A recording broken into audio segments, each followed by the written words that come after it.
At the family dinner, my father smirked across the table and told me I did not deserve to carry our last name.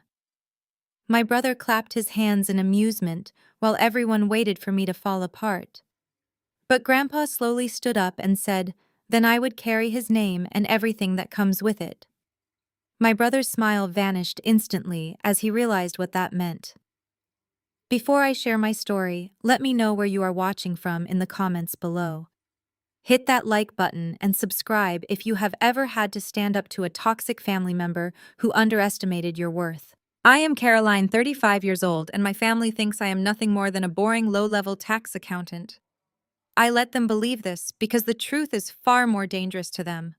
In reality, I am a senior partner at an elite corporate liquidation firm specializing in mergers and acquisitions.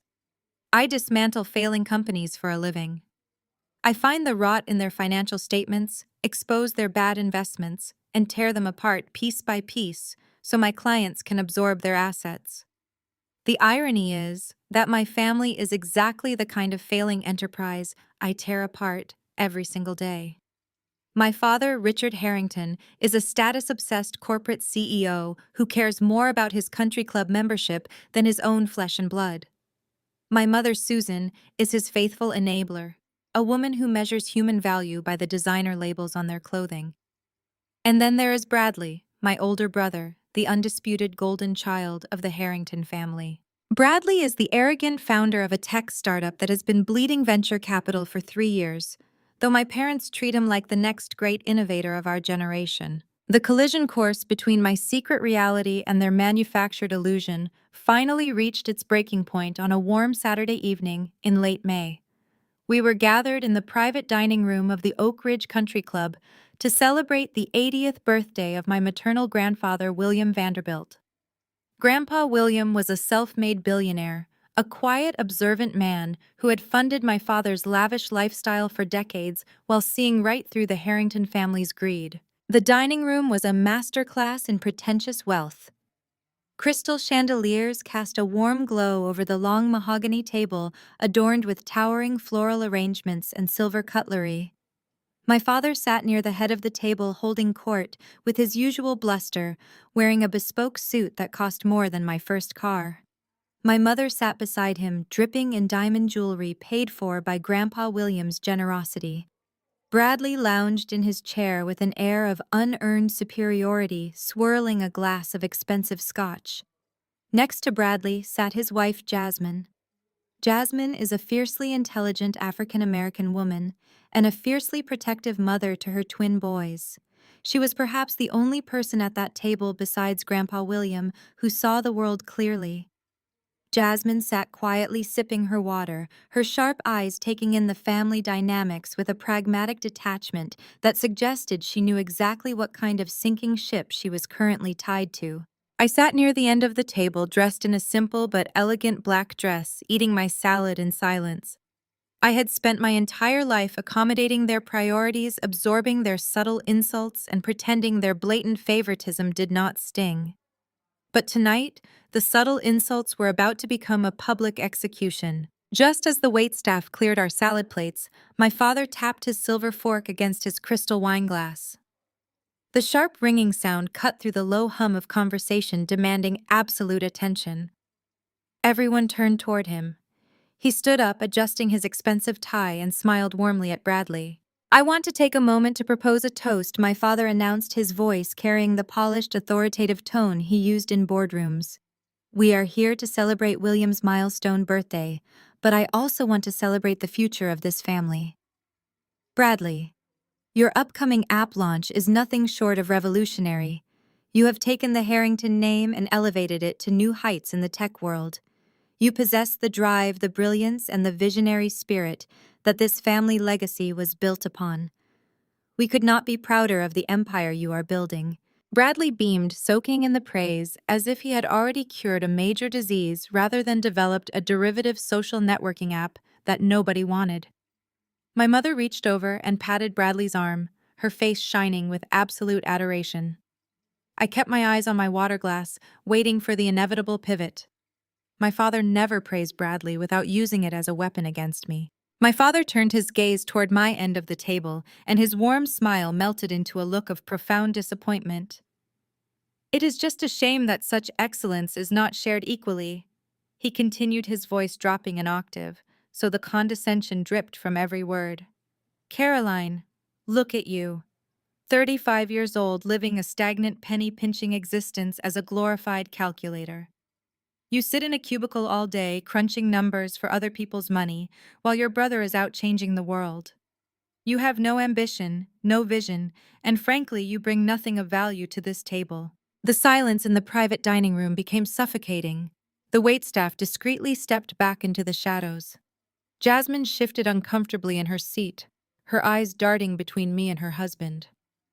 Grandpa William remained perfectly still at the head of the table, his expression unreadable as he watched my father dig his own grave. My father was not finished.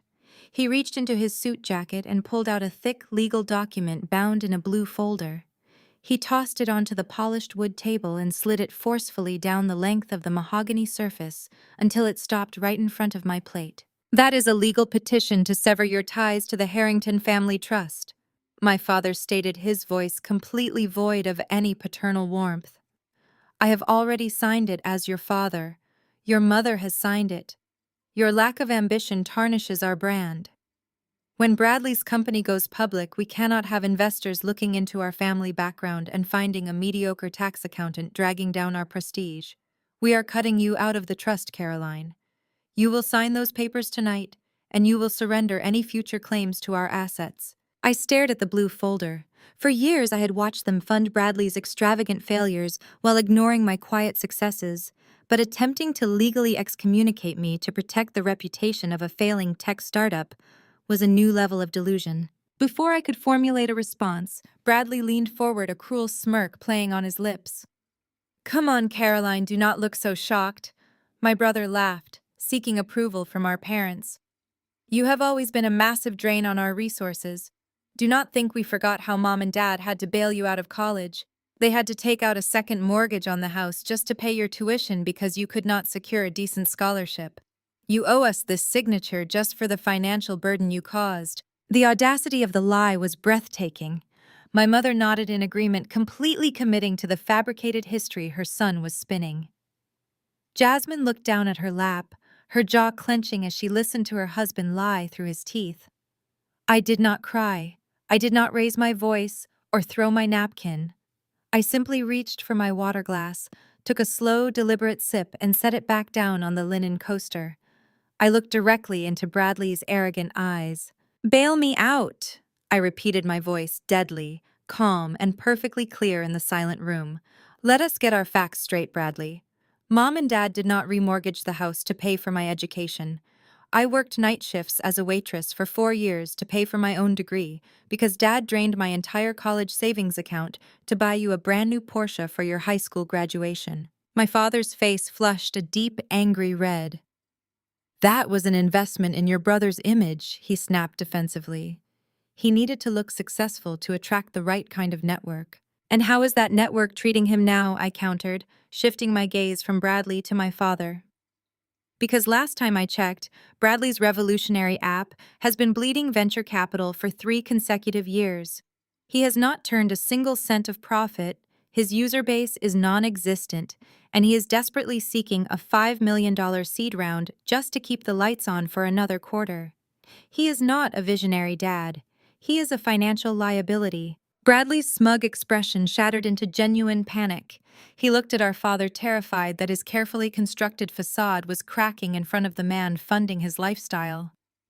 My mother gasped, clutching her pearls in exaggerated horror at my disrespect. My father slammed his hands down on the mahogany table, the silverware rattling violently against the china plates. He leaned forward, his face contorted with pure rage, abandoning any pretense of upper-class civility. How dare you speak to your brother that way? My father snarled, pointing a trembling finger directly at my face. You are a bitter, jealous little girl who could never measure up to his potential. You are nothing but a disappointment to me and your mother. You do not deserve a dime of our money, and you certainly do not deserve to carry our last name. Bradley recovered from his panic just enough to begin clapping his hands in slow, mocking amusement, validating our father's cruel declaration. The sharp sound of his applause echoed off the crystal chandeliers. My mother looked at me with an expression of absolute disgust, fully supporting the man who was verbally destroying her daughter. The entire room fell into a heavy, agonizing silence, every single person holding their breath, waiting for me to break down, waiting for me to cry, waiting for me to surrender to the overwhelming weight of my family's rejection. The sharp sound of Bradley clapping echoed off the crystal chandeliers, a slow, mocking rhythm designed to humiliate me. My mother stared at me with an expression of absolute disgust, fully supporting the man who was verbally destroying her daughter. The entire room fell into a heavy, agonizing silence. Every single person was holding their breath, waiting for me to break down, waiting for me to cry, waiting for me to surrender to the overwhelming weight of my family's rejection. Instead, a harsh grating sound pierced the quiet. It was the sound of a heavy wooden chair scraping forcefully against the polished marble floor. At the head of the table, Grandpa William slowly pushed himself up to a standing position. William Vanderbilt was 80 years old, but he still possessed the intimidating physical presence of the man who had built a multi-billion-dollar logistics and shipping empire entirely from scratch. He did not suffer fools, and he despised theatrical displays of false superiority. My father immediately dropped his pointing finger, his bravado faltering as his father-in-law stood up. He attempted a placating smile, treating the old man like a confused bystander. William ignored him completely. He bypassed my mother, who was already reaching out a hand to steady him, and walked with deliberate heavy steps down the length of the long mahogany table. Every eye in the private dining room tracked his movement. Jasmine sat perfectly still, her sharp gaze shifting from my father to William, silently calculating the massive shift in power that was about to occur. William stopped right next to my chair. He reached down and picked up the blue legal folder containing the petition to sever my ties to the family trust. He opened it, his eyes scanning the aggressive legal jargon my father had paid a corporate lawyer thousands of dollars to draft. My father nervously cleared his throat, trying to regain control of the room. "It is just a matter of brand protection, William. We are simply handling an internal family discipline issue. It does not concern the primary estate." William reached into the breast pocket of his tailored suit jacket and pulled out his heavy silver pen. He uncapped it with a sharp, definitive click. "It concerns me when my primary subsidiary attempts to amputate its only functional asset." William said, his voice a low, gravelly rumble that commanded absolute authority. He flipped to the final page of the document. He did not hesitate. He pressed the pen to the heavy parchment and signed his name on the line, explicitly reserved for the overarching trust executor. The scratch of the metal nib against the paper sounded as loud as a gunshot in the dead silent room. My father went completely pale. "William, what are you doing? You cannot validate that document. You are cutting her off completely." William closed the folder and rested his hand firmly on my shoulder. "You are absolutely right, Richard. She does not deserve the Harrington name. The Harrington name currently stands for vanity, massive debt, and spectacular failure. She will not carry it another day. She will carry the Vanderbilt name, and she will carry the entire Vanderbilt empire with it." The shockwave hit the table with physical force. My mother gasped so sharply she choked on her own breath, knocking over her crystal wine glass. The dark red liquid spilled across the white linen tablecloth like a bleeding wound. "You have lost your mind!" my mother screamed. Her perfectly composed elitist facade shattering instantly. She jumped out of her chair, her pearl necklace rattling against her chest. "She brainwashed you. Caroline has manipulated a sick old man. Richard, call his doctors. He is clearly suffering from dementia. He does not know what he is signing. He is giving the family fortune to a failure." William slammed his hand down on the mahogany table with such ferocity that the silverware jumped. "Do not you dare insult my intelligence, Susan," he roared, shutting her down completely. "My mind is sharper than your husband's failing stock portfolio. You want to talk about manipulation. You have not called me in 4 months except to demand I write a check for your new summer house kitchen renovations." Your husband only visits my estate when he needs me to bail out his manufacturing firm or pay his exorbitant country club dues. You treat me like a walking ATM. He pointed down at me, his grip tightening on my shoulder in a show of absolute solidarity. Caroline is the only person in this room who treats me like a human being. She visits me every Sunday. She plays chess with me. She brings me my favorite deli sandwiches. She helps me organize my personal files, and she has never once asked me for a single dime. She earned her own degree. She pays her own rent. She is the only one at this table with an ounce of actual Vanderbilt blood in her veins. The reality of the situation finally crashed into Bradley. The smug, arrogant smirk he had worn all evening vanished, replaced by a look of sheer, unadulterated terror. If William dissolved the Harrington Trust subsidiary and handed the primary Vanderbilt empire to me, Bradley's entire financial lifeline was gone. The safety net he had relied on to fund his disastrous tech ventures was burning to the ground right in front of him. Bradley physically scrambled out of his chair, nearly tripping over the table legs as he rushed toward our grandfather. He held his hands up in a desperate, pleading gesture, dropping all his previous arrogance. "No, Grandpa, wait. You cannot do this to me. You cannot do this today." Bradley's voice cracked, pitching an octave higher in pure panic. "What about the seed round? You promised me a $5 million capital injection next Tuesday. I have payroll due. I have venture capitalists threatening to pull out. I already signed the lease on the new downtown office space based on your verbal commitment. If I do not get that $5 million next week, my app goes under. I will be completely ruined. You cannot just cut me off." William did not flinch. He did not offer a shred of sympathy. He buttoned his suit jacket, adjusting his cuffs with the calm precision of a man who had just ruthlessly liquidated a terrible investment. He slowly turned his head to look at Bradley, his expression completely devoid of grandfatherly warmth. Then he looked down at me, a genuine proud smile finally touching his lips. "Do not ask me about your funding, Bradley." William said, his voice echoing with absolute finality. "Ask my sole heir." I pushed my chair back from the table, the subtle scraping sound slicing through the absolute paralysis that has gripped the room. I do not look at my mother, who is still staring in mute horror at the dark red wine bleeding across the white linen tablecloth. I do not look at Jasmine, though I can feel her sharp, calculating gaze following my every move. I simply pick up my evening clutch, smooth the front of my black dress, and walk out of the private dining room with measured, deliberate steps. The heavy mahogany doors close behind me, muting the sudden explosive chaos that inevitably erupts inside. I walk through the carpeted corridors of the Oak Ridge Country Club, offering polite smiles to the passing waitstaff.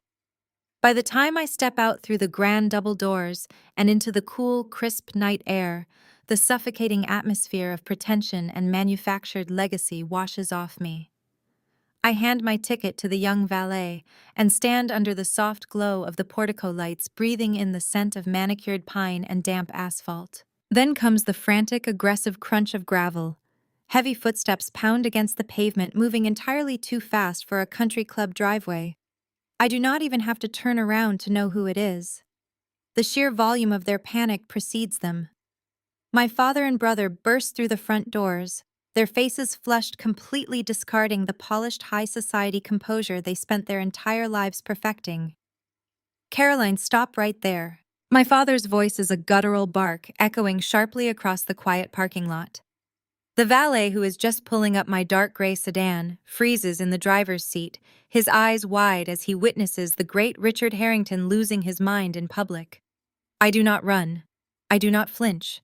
I stand perfectly still and wait as they close the distance. As I reach for the handle of my car, my father lunges forward. He slams his heavy manicured hand flat against the driver's side door, physically blocking me from opening it. His chest is heaving, his expensive silk tie slightly askew, the veins in his neck bulging against his collar. "You think you can just walk away from this?" He spits, his face inches from mine, his breath smelling of expensive scotch and raw desperation. "You think I am going to let you manipulate a sick, confused old man into handing over the foundation of this family? I will destroy you, Caroline.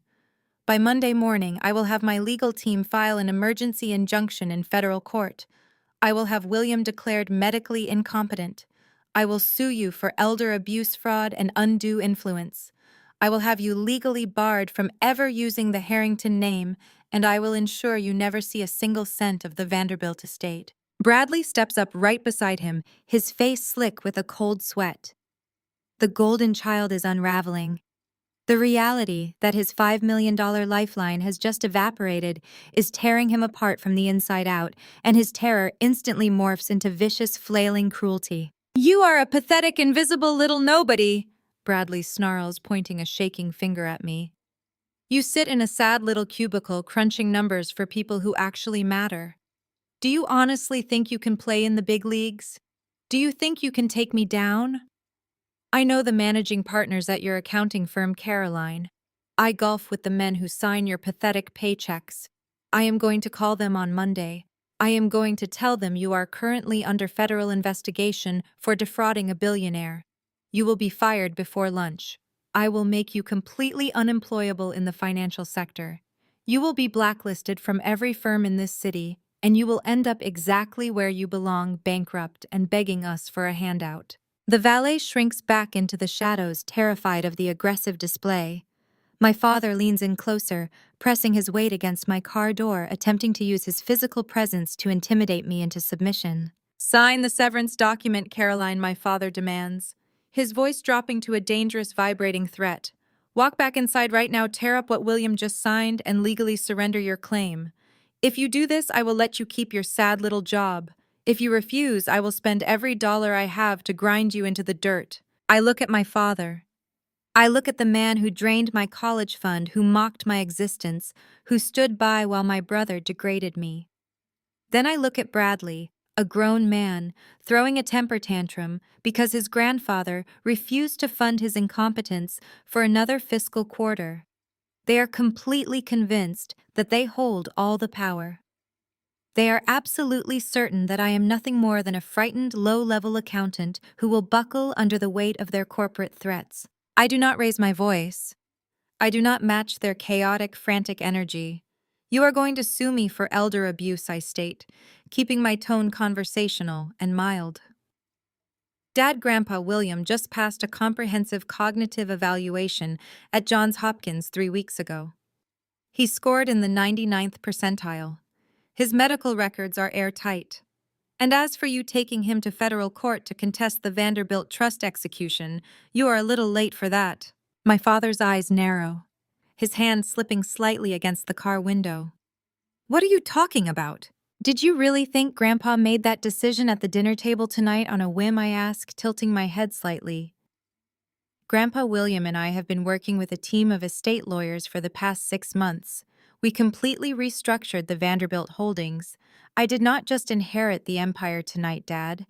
I have been legally managing it since January. I am already the sole executor of all his financial accounts." Bradley lets out a harsh, breathless laugh, shaking his head in aggressive denial. "You are lying. You are a glorified tax preparer. You do not have the clearance or the authority to manage institutional wealth." I ignore his desperate denial. I calmly reach into my evening clutch and pull out my phone. The screen illuminates my face in the dim parking lot. I do not look at them as I swipe open a secure, encrypted application. "You mentioned your $5 million seed round, Bradley," I say, my voice steady as my thumb hovers over the screen. "You said you have payroll due. You said you signed a lease on a new downtown office space based on Grandpa's verbal commitment. But what you did not mention is that your startup currently has $2.4 million in toxic debt, and you used your corporate credit lines, which are underwritten by the Vanderbilt Trust, to secure that lease." Bradley stops breathing. The color drains completely from his face, leaving him looking like a ghost in a designer's suit. How do you know that? He whispers, the aggression vanishing, replaced by absolute horror. "I know everything, Bradley," I reply. "Because as the executor of the Vanderbilt Trust, I am the underwriter of your corporate debt." I press my thumb against the screen. I tap one single button. Instantly, a sharp, piercing chime echoes through the quiet parking lot. It is not my phone. It is Bradley's. Then another chime. And another. 3 rapid notifications in a row. Bradley's hands are shaking so violently, he nearly drops his phone as he pulls it out of his pocket. He stares at the glowing screen. His eyes dart back and forth reading the automated alerts from his bank. He looks up at me, his mouth opening and closing, but no sound comes out. He looks like a man who has just been thrown out of an airplane without a parachute. My father realizes something catastrophic has just happened. What is it, he demands, grabbing Bradley's arm. Bradley, what does it say? Bradley cannot speak.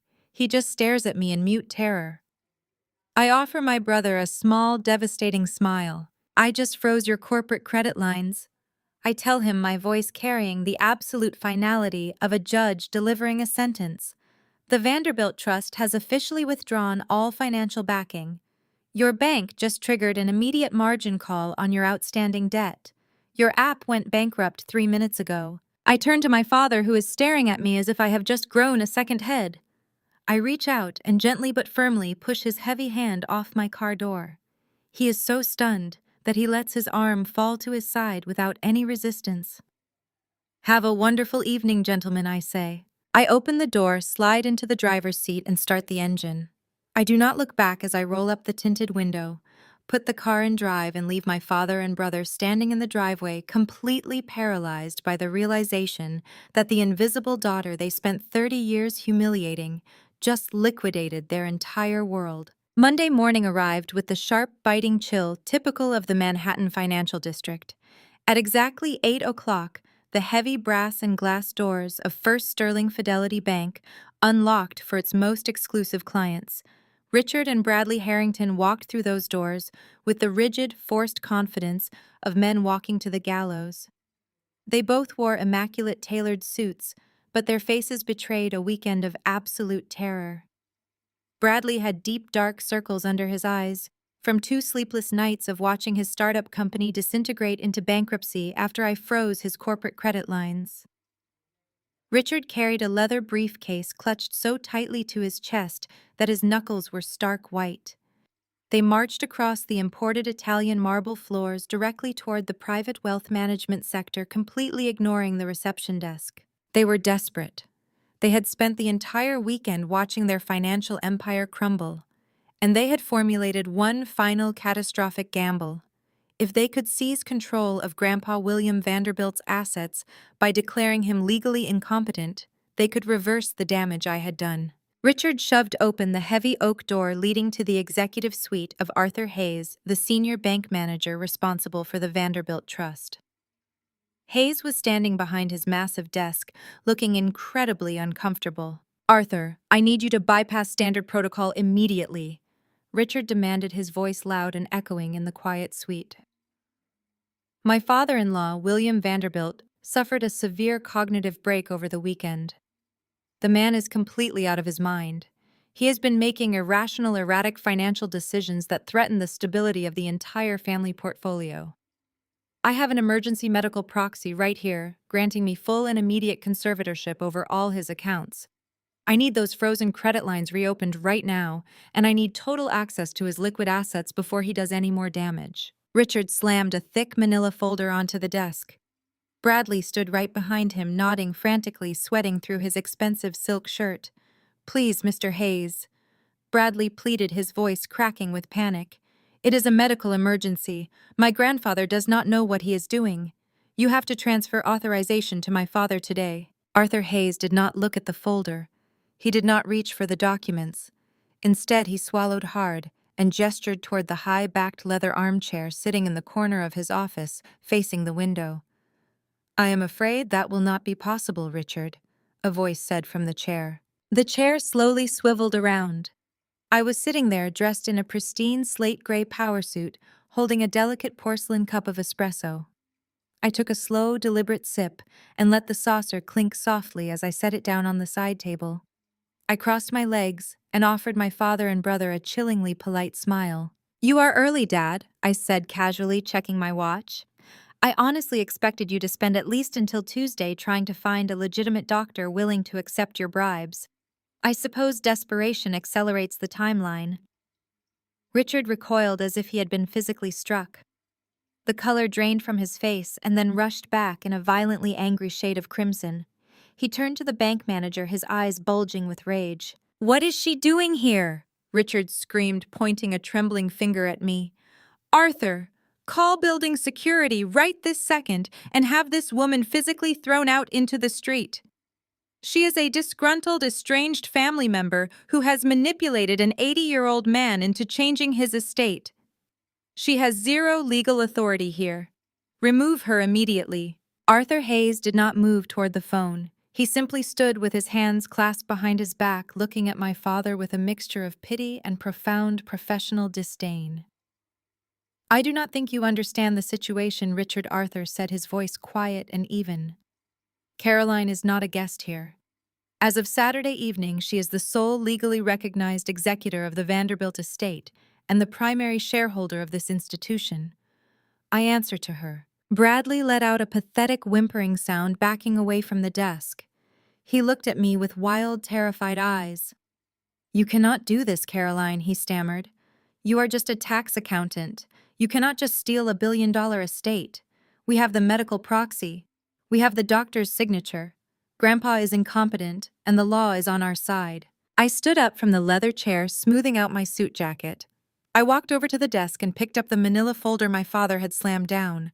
I flipped it open and scanned the single sheet of paper inside. "This was always your fatal flaw, Dad," I said, looking at the forged document. "You have always believed that paperwork is just paper, and that your status is what makes it real. I remember when I was 22 years old working as a junior auditor at my first real job. You drove to my apartment and demanded I use my credentials to sign off on a fraudulent environmental impact report for your manufacturing firm. You told me it was just family business. When I refused, you called me useless. You told me I would never survive in the corporate world because I lacked the stomach for doing what needed to be done. You withheld my tuition payments for an entire semester to punish me for having basic integrity." I looked up from the document and met my father's furious, panicked gaze. "You built your entire career on the assumption that the rules do not apply to you. But this is not a minor tax discrepancy, Richard. This is a multi-billion-dollar institutional trust, and I am not a junior auditor anymore." I tossed the forged medical proxy back onto the desk. "You should have hired a better forger." I noted, my voice dripping with cold condescension. "The physician's signature you provided belongs to a Dr. Eris Thorne. A quick background check reveals Dr. Thorne lost his medical license 2 years ago for prescribing illegal narcotics. Furthermore, the notary stamp on this document is dated for yesterday, Sunday. State notaries do not process emergency conservatorship proxies on a Sunday afternoon. You panicked. You printed a template off the internet and you tried to commit massive financial fraud in broad daylight." My father was hyperventilating now. He grabbed the edge of the desk, his knuckles turning white as he leaned toward me. "You are bluffing," he hissed, spittle flying from his lips. "You cannot prove anything. It is my word against yours, and I have 30 years of standing in this city. You are a nobody. I will tie this up in litigation for the next decade. I will bleed you completely dry in legal fees until you are begging to give the estate back to me." I did not raise my voice. I did not need to. I reached into my briefcase resting on the desk and pulled out a single certified document housed in a heavy plastic sleeve. I slid it across the polished mahogany surface until it rested perfectly over his fake medical proxy. My father looked down. At the top of the page was the unmistakable embossed seal of the Federal Bureau of Investigation. "I am not going to tie this up in civil litigation, Dad," I stated plainly. "Forging a medical proxy to seize control of a federally insured estate crosses the line from desperate family drama into a major federal felony." I submitted this evidence to the White Collar Crime Division at 6 o'clock this morning. That is a certified FBI tip sheet acknowledging the receipt of your fraudulent documents." Bradley let out a sharp, terrified gasp. He stumbled backward, hitting the wall of the office and sliding down until he was sitting on the floor, clutching his knees. He was weeping openly, mumbling about how he was going to go to prison over an app. Richard stared at the FBI seal as if it were a venomous snake. His mouth opened and closed, but he could not find a single word of defense. His arrogance was completely shattered, replaced by the crushing realization that he had just handed me the exact weapon I needed to destroy him. Arthur Hayes stepped around his desk, adjusting his tie. Due to the presentation of fraudulent legal documents in an attempt to misappropriate institutional funds, bank protocol mandates immediate action. Arthur informed my father, his tone completely devoid of sympathy. Richard looked up slowly, his eyes wide and vacant. "What does that mean?" he whispered. I leaned forward, placing both hands on the desk, so I was eye level with the man who had tormented me my entire life. "It means Arthur is doing his job." I smiled.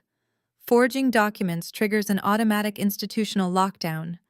Every single corporate and personal account tied to the Harrington name has just been frozen pending a federal fraud investigation.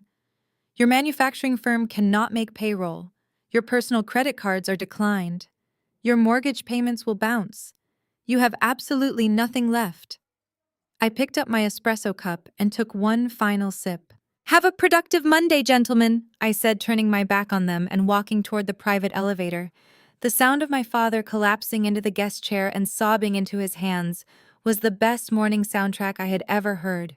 By 2 o'clock that afternoon, the adrenaline from the morning encounter at the bank had settled into a cold, calculated calm. I sat in a secluded corner booth of a quiet downtown coffee shop, watching the rain streak down the large glass windows. My laptop was open, displaying the finalized freeze orders on every single Harrington corporate account. The empire my father had built on arrogance and stolen funds was officially paralyzed. I took a slow sip of my black coffee, enjoying the rare moment of absolute silence. But the silence did not last. The bell above the coffee shop door chimed sharply, and I looked up to see Jasmine marching through the entrance. My sister-in-law did not look like the quiet, accommodating woman who usually sat in the shadows at family dinners. Her designer trench coat was soaked from the rain, her jaw was set in a tight, furious line, and her dark eyes were blazing with a fierce, terrifying determination. She spotted me in the corner booth and walked over with heavy, purposeful steps. She did not ask for permission to sit. She slid into the leather booth directly across from me, slamming her wet leather handbag onto the table. "You broke him," Jasmine stated, her voice trembling with a mixture of rage and absolute exhaustion. I did not close my laptop. I simply met her furious gaze. "I did not break him, Jasmine. I simply removed the safety net." "Bradley broke himself. He has been breaking himself for 3 years, and you are far too intelligent not to have noticed the cracks." Jasmine let out a sharp, bitter laugh that sounded completely devoid of humor. "You think this is just about a failing app?" she whispered, leaning across the table so no one else in the quiet cafe could hear us. "You think this is just about his bruised ego and his lost venture capital? You have been so busy orchestrating this massive corporate takedown that you missed the actual nightmare hiding underneath it all." I closed my laptop, then giving her my full attention. Jasmine was not like my mother or my father. She did not operate on delusions of grandeur. She operated on survival and maternal instinct. If she was sitting across from me looking this terrified, the situation was far worse than a frozen bank account. "Tell me," I said quietly. Jasmine swallowed hard, her composure cracking for just a fraction of a second before she forced herself to maintain eye contact. "Bradley did not just lose the seed money, Caroline. When the traditional venture capital firms stopped taking his calls 6 months ago, he panicked. He could not face the humiliation of telling your father that he was a failure. He could not stand the thought of losing his status as the golden child. So he went looking for alternative funding. He went to the kind of men who do not ask for equity or board seats. They ask for collateral, and they collect their debts with extreme prejudice." A cold knot formed in my stomach. How much, I asked. $2 million, Jasmine replied, her voice breaking on the number. He borrowed $2 million from underground loan sharks operating out of a shell company in New Jersey. And he did not tell me. He kept smiling at family dinners, bragging about his non-existent user base, while these men were quietly inflating the interest rate every single week. I leaned back in the booth, absorbing the magnitude of my brother's monumental stupidity. Loan sharks do not lend $2 million to a failing tech bro without a guarantee. I stated, my mind racing through the financial implications. What did he give them, Jasmine? Tears finally welled in Jasmine's eyes, but she angrily wiped them away before they could fall. She took a deep, shuddering breath. He gave them our home. He secretly leveraged the house. He forged my signature on the property deed transfer to use our family home as collateral. The men called me an hour ago, right after you froze the accounts.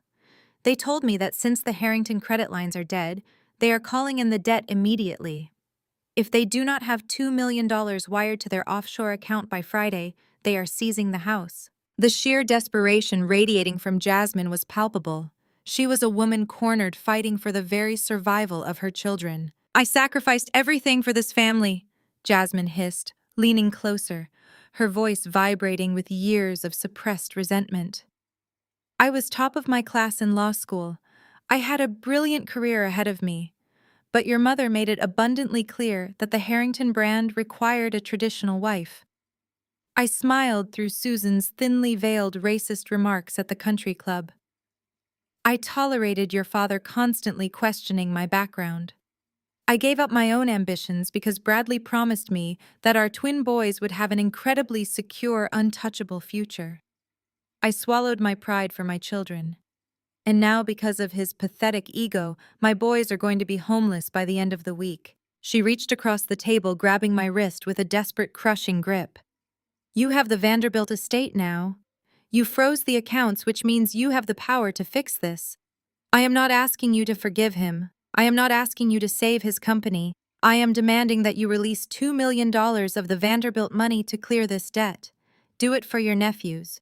Do it to save innocent children from being thrown into the street because of their father's reckless pride. I looked down at her hand, gripping my wrist, feeling the frantic pulse of a mother willing to do absolutely anything to protect her young. It would be so easy to write the check. I had the authority to wire $2 million with a single phone call. It would be a drop in the ocean of the Vanderbilt wealth. I gently but firmly pulled my wrist out of her grasp. No, I said softly. Jasmine stared at me, her eyes widening in pure shock. What do you mean, no? Caroline, these men are dangerous. They will take everything. You have billions of dollars at your disposal. I refuse to give my brother a single dime. I stated, my voice completely devoid of hesitation. Jasmine, you are a brilliant woman, but your fear is blinding you to the reality of the situation. If I pay off those loan sharks today, what happens tomorrow? Bradley learns that there are absolutely no consequences for his actions. He learns that he can commit fraud, forge your signature, endanger his own children, and someone will always be there to sweep up his mess. If I clear a $2 million debt today, he will borrow $5 million next month.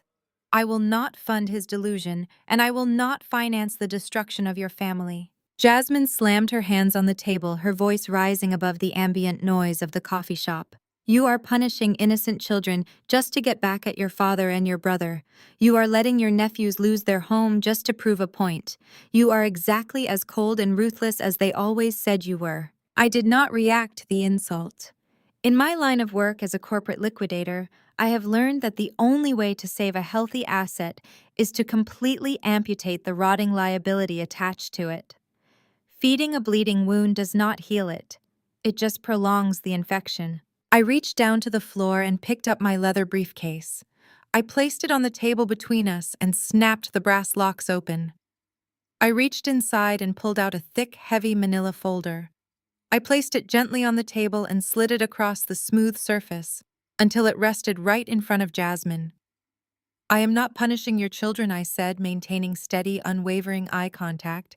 I am giving you the tools to save them. Jasmine looked down at the folder, her brow furrowing in confusion. She slowly opened the cover. Resting on top was a stack of legal documents fully prepared by the most ruthless and expensive family law attorney in Manhattan. They were divorce papers. They demanded full, uncontested sole custody of the twin boys, immediate emergency exclusive occupancy of the family home, and a restraining order barring Bradley from liquidating any remaining shared assets. But that was not all. I reached over and flipped to the second section of the folder. Underneath the divorce petition was an employment contract. It was an offer letter for a senior executive position at Vanguard Mergers and Acquisitions, my personal liquidation firm. The starting salary and signing bonus completely dwarfed whatever financial security Bradley had ever promised her. "I am a liquidator, Jasmine," I told her, my voice quiet, but echoing with absolute conviction. "When I see a failing enterprise dragging down valuable assets, I tear it apart. Bradley is a failing enterprise. He is drowning, and he is trying to pull you and my nephews down into the dark with him. I will not give him a lifeline, but I am offering you a boat." Jasmine stared at the executive contract, her hands trembling as she read the exorbitant salary figures and the comprehensive benefits package that would guarantee her children's safety and education for the rest of their lives. She looked up at me, the anger in her eyes completely replaced by a stunned, overwhelming realization of what I was truly offering her. I was not offering charity.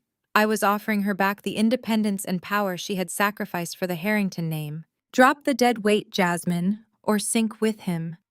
The rain had finally stopped by the time I reached my Upper West Side apartment building, leaving the city streets slick and gray. I craved the quiet sanctuary of my home. The confrontation with Jasmine had been a calculated chess move, but executing it still required an immense amount of focus. Now I just wanted to take off my heels, pour a glass of wine, and enjoy the absolute silence of my own space. I stepped off the elevator onto the 4th floor and walked down the familiar carpeted hallway. I pulled my keys from my purse and slid the brass key into the deadbolt. It did not turn. I pulled it out, frowned, and tried again. The key slid in, but the internal mechanism was completely blocked. I took a step back and looked closely at the fixture. The brass plate was gleaming, completely devoid of the small scratches my old lock had accumulated over the past decade. It was a brand new deadbolt. A sharp, familiar click of expensive heels sounded from the alcove near the service elevator. I turned my head. My mother Susan was standing there, her arms crossed tightly over her cashmere coat. Her face was twisted into a mask of smug, vindictive triumph. Beside her stood a man in a navy blue canvas work shirt, nervously shifting the weight of a heavy metal toolbox in his hands. I did not panic. I simply dropped my keys back into my purse. "What are you doing here, Susan?" I asked, keeping my voice entirely flat. "I am reclaiming what rightfully belongs to this family," she declared, stepping forward with the arrogant posture of a woman who genuinely believed she had just won a war. "You have caused enough destruction for one day, Caroline.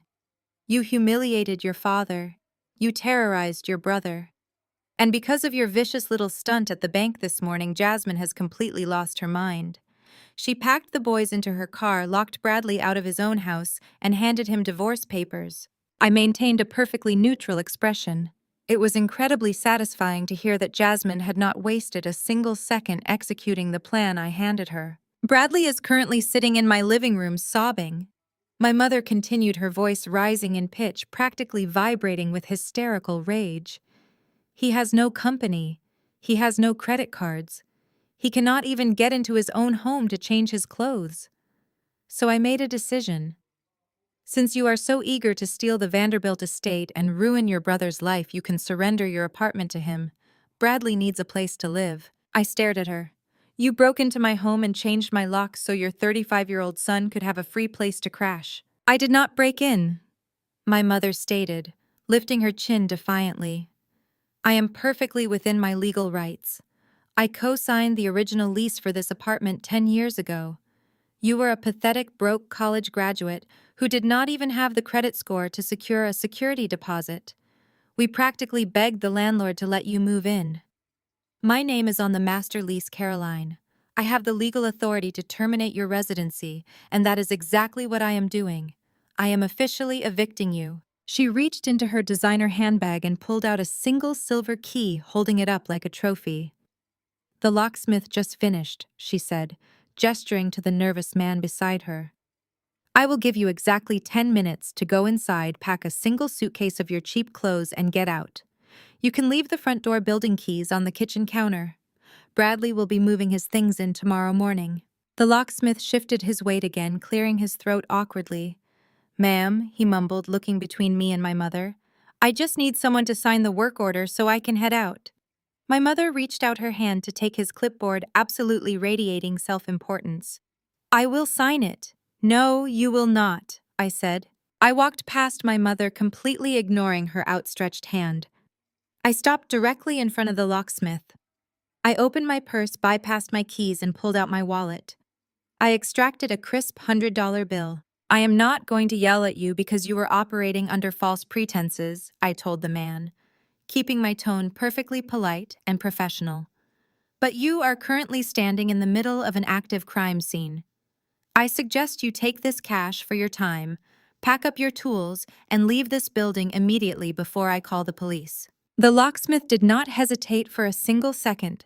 He took one look at my face, snatched the $100 bill from my hand, grabbed his toolbox, and practically sprinted toward the stairwell. The heavy fire door slammed shut behind him, leaving my mother and me completely alone in the quiet hallway. My mother's smug expression faltered, replaced by a flash of genuine confusion. "What is wrong with you?" she demanded, dropping her hand. "You cannot bribe a locksmith to stop an eviction. I am on the lease. I have the paperwork at home to prove it. You owe this family for giving you a roof over your head when you were nothing." "You co-signed a standard residential lease agreement 10 years ago," I stated, my voice dropping to a low, dangerous register. "You paid exactly 1 month of rent and a security deposit, a sum of money I paid you back in full within 6 months with interest, which you happily accepted." I pulled my smartphone from my purse. I did not need to search for the document. I already had the encrypted file downloaded and waiting. I tapped the screen once, bringing up the heavily redacted, legally binding property deed. I stepped closer to my mother. She instinctively took a step back, her back hitting the floral wallpaper of the hallway. I held the phone up right in front of her face. "Read it, Susan," I commanded. She squinted at the bright screen. Her eyes darted across the legal jargon, scanning the highlighted sections. Her breath hitched. The color drained out of her face so fast she looked physically ill. "You did co-sign a lease a decade ago," I explained, enunciating every single word with crystal clear precision. "But my landlord decided to retire last year. He put this entire brownstone up for private sale. I did not renew my lease, Mom. 3 months ago, using a blind shell corporation backed by my own personal capital, I bought the building." My mother's mouth opened, but no sound came out. She stared at the phone screen, her eyes locked on my signature at the bottom of the property deed. "I own this apartment." I continued, stepping even closer, forcing her to look away from the phone and directly into my eyes. "I own the apartment next door. I own the penthouse above us. I own the lobby you just walked through. I am the sole proprietor of this entire residential building. You do not have the authority to evict a tenant because you are currently trying to evict the landlord." She shook her head, a gesture of pure, desperate denial. "No, that is impossible. You do not have that kind of money. You are just an accountant." "I am a liquidator," I corrected her coldly, "and I am apparently very good at my job. Now hand me the key." My mother stood completely frozen. Her hand, still clutching the new silver key, was trembling violently. The arrogant, untouchable matriarch of the Harrington family was finally realizing that the daughter she had treated like dirt for 3 decades held every single card. "I said hand me the key," I repeated, my voice echoing sharply in the confined space. "Or I will call the police and have you arrested for breaking and entering, vandalism, and trespassing on private property. Do you really want to end up in a holding cell on the same day your husband's bank accounts were frozen by the FBI?" She flinched as if I had struck her.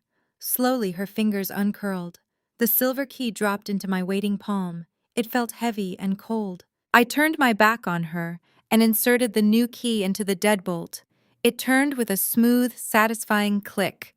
I pushed the door open, revealing my pristine, perfectly quiet apartment. I stepped inside and turned back to face the hallway. My mother was still standing there, looking utterly defeated and small. "Tell Bradley he will have to find another couch to crash on," I said. "And Susan, if you ever set foot on my property again, I will not give you a warning. I will just press charges." I shut the door in her face. The heavy wood sealed perfectly in the frame, locking out the noise, the drama, and the toxic remnants of my family. I engaged. The deadbolt walked into my kitchen and finally poured that glass of wine. The morning sunlight cuts sharply through the floor-to-ceiling windows of my corner executive suite on the 42nd floor of the Vanguard building. The storm from yesterday has passed, leaving the Manhattan skyline glittering with a sharp, cold clarity. I am seated at the head of a 20-foot solid mahogany conference table. 5 junior analysts are positioned rigidly in their chairs, along the sides of the table, projecting the quarterly risk assessment for a faltering international logistics firm onto the digital display board. The atmosphere in the room is quiet, intense, and ruthlessly efficient. Then the heavy frosted glass double doors of my suite fly open with a violent, shattering crash. Bradley storms into the room. He looks absolutely deranged. His expensive designer suit is heavily wrinkled, his tie is missing, and his hair stands up at wild angles. He has the wide, unblinking stare of a cornered, terrified animal.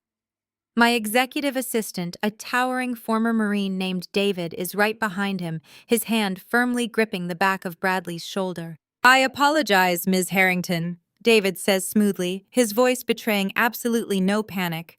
"This man forcefully bypassed the reception desk. He claims he is your brother. Shall I have building security escort him to the street?" I hold up a single hand signaling David to stop. I look at Bradley. He is panting heavily, his chest heaving as he prepares to unleash the vicious tirade he has clearly been practicing in his head all weekend. He has come to get the lowly invisible accountant fired. He has come expecting to march into a dreary, windowless beige cubicle and scream at my middle management boss. Instead, he is standing on a hand-woven Persian rug, staring at original modern art, a private wet bar, and a panoramic view of the financial district. Bradley blinks his eyes, darting frantically around the massive executive suite. He looks at the terrified junior analysts in their sharp, tailored suits, who are staring at him like he is an escaped lunatic. He looks at the thick, confidential corporate dossiers resting in front of me. The speech dies instantly in his throat. He literally cannot process the geography of his surroundings. "Where is your boss?" he finally demands, his voice cracking slightly. He tries to project his usual arrogant authority, but he sounds entirely lost. "Where is the managing partner? I am here to speak to the person in charge of this floor. You are in violation of your employment contract, Caroline. I am going to have you fired before lunch." I gesture to David to step outside. I turn my attention to my analysts. "We will resume this acquisition review at 1 o'clock, I state calmly. Please clear the room." The analysts do not hesitate for a single second.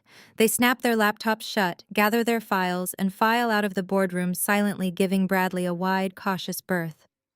Once the heavy glass doors click shut, the room is completely quiet.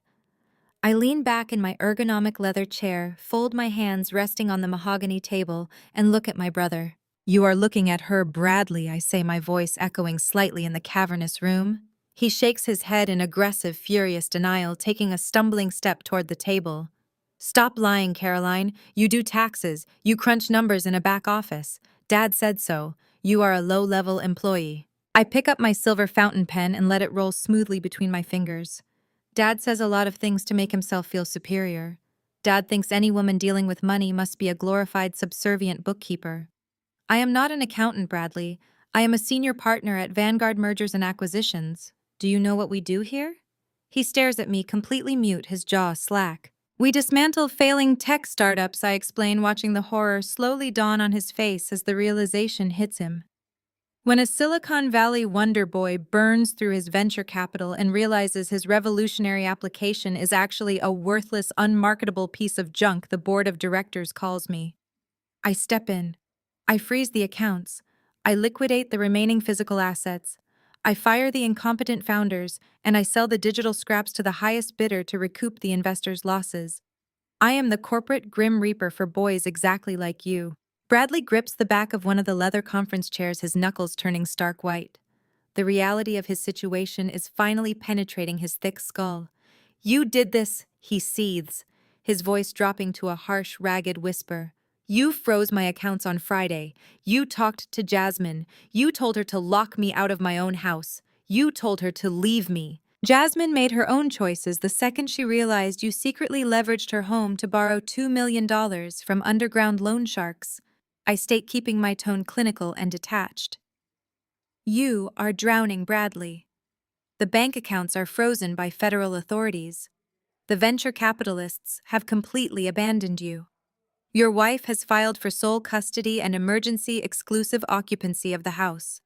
You have absolutely no leverage left, and the men you owe money to do not send polite collection letters. They are going to seize your home by Friday. He looks like he is going to be physically sick.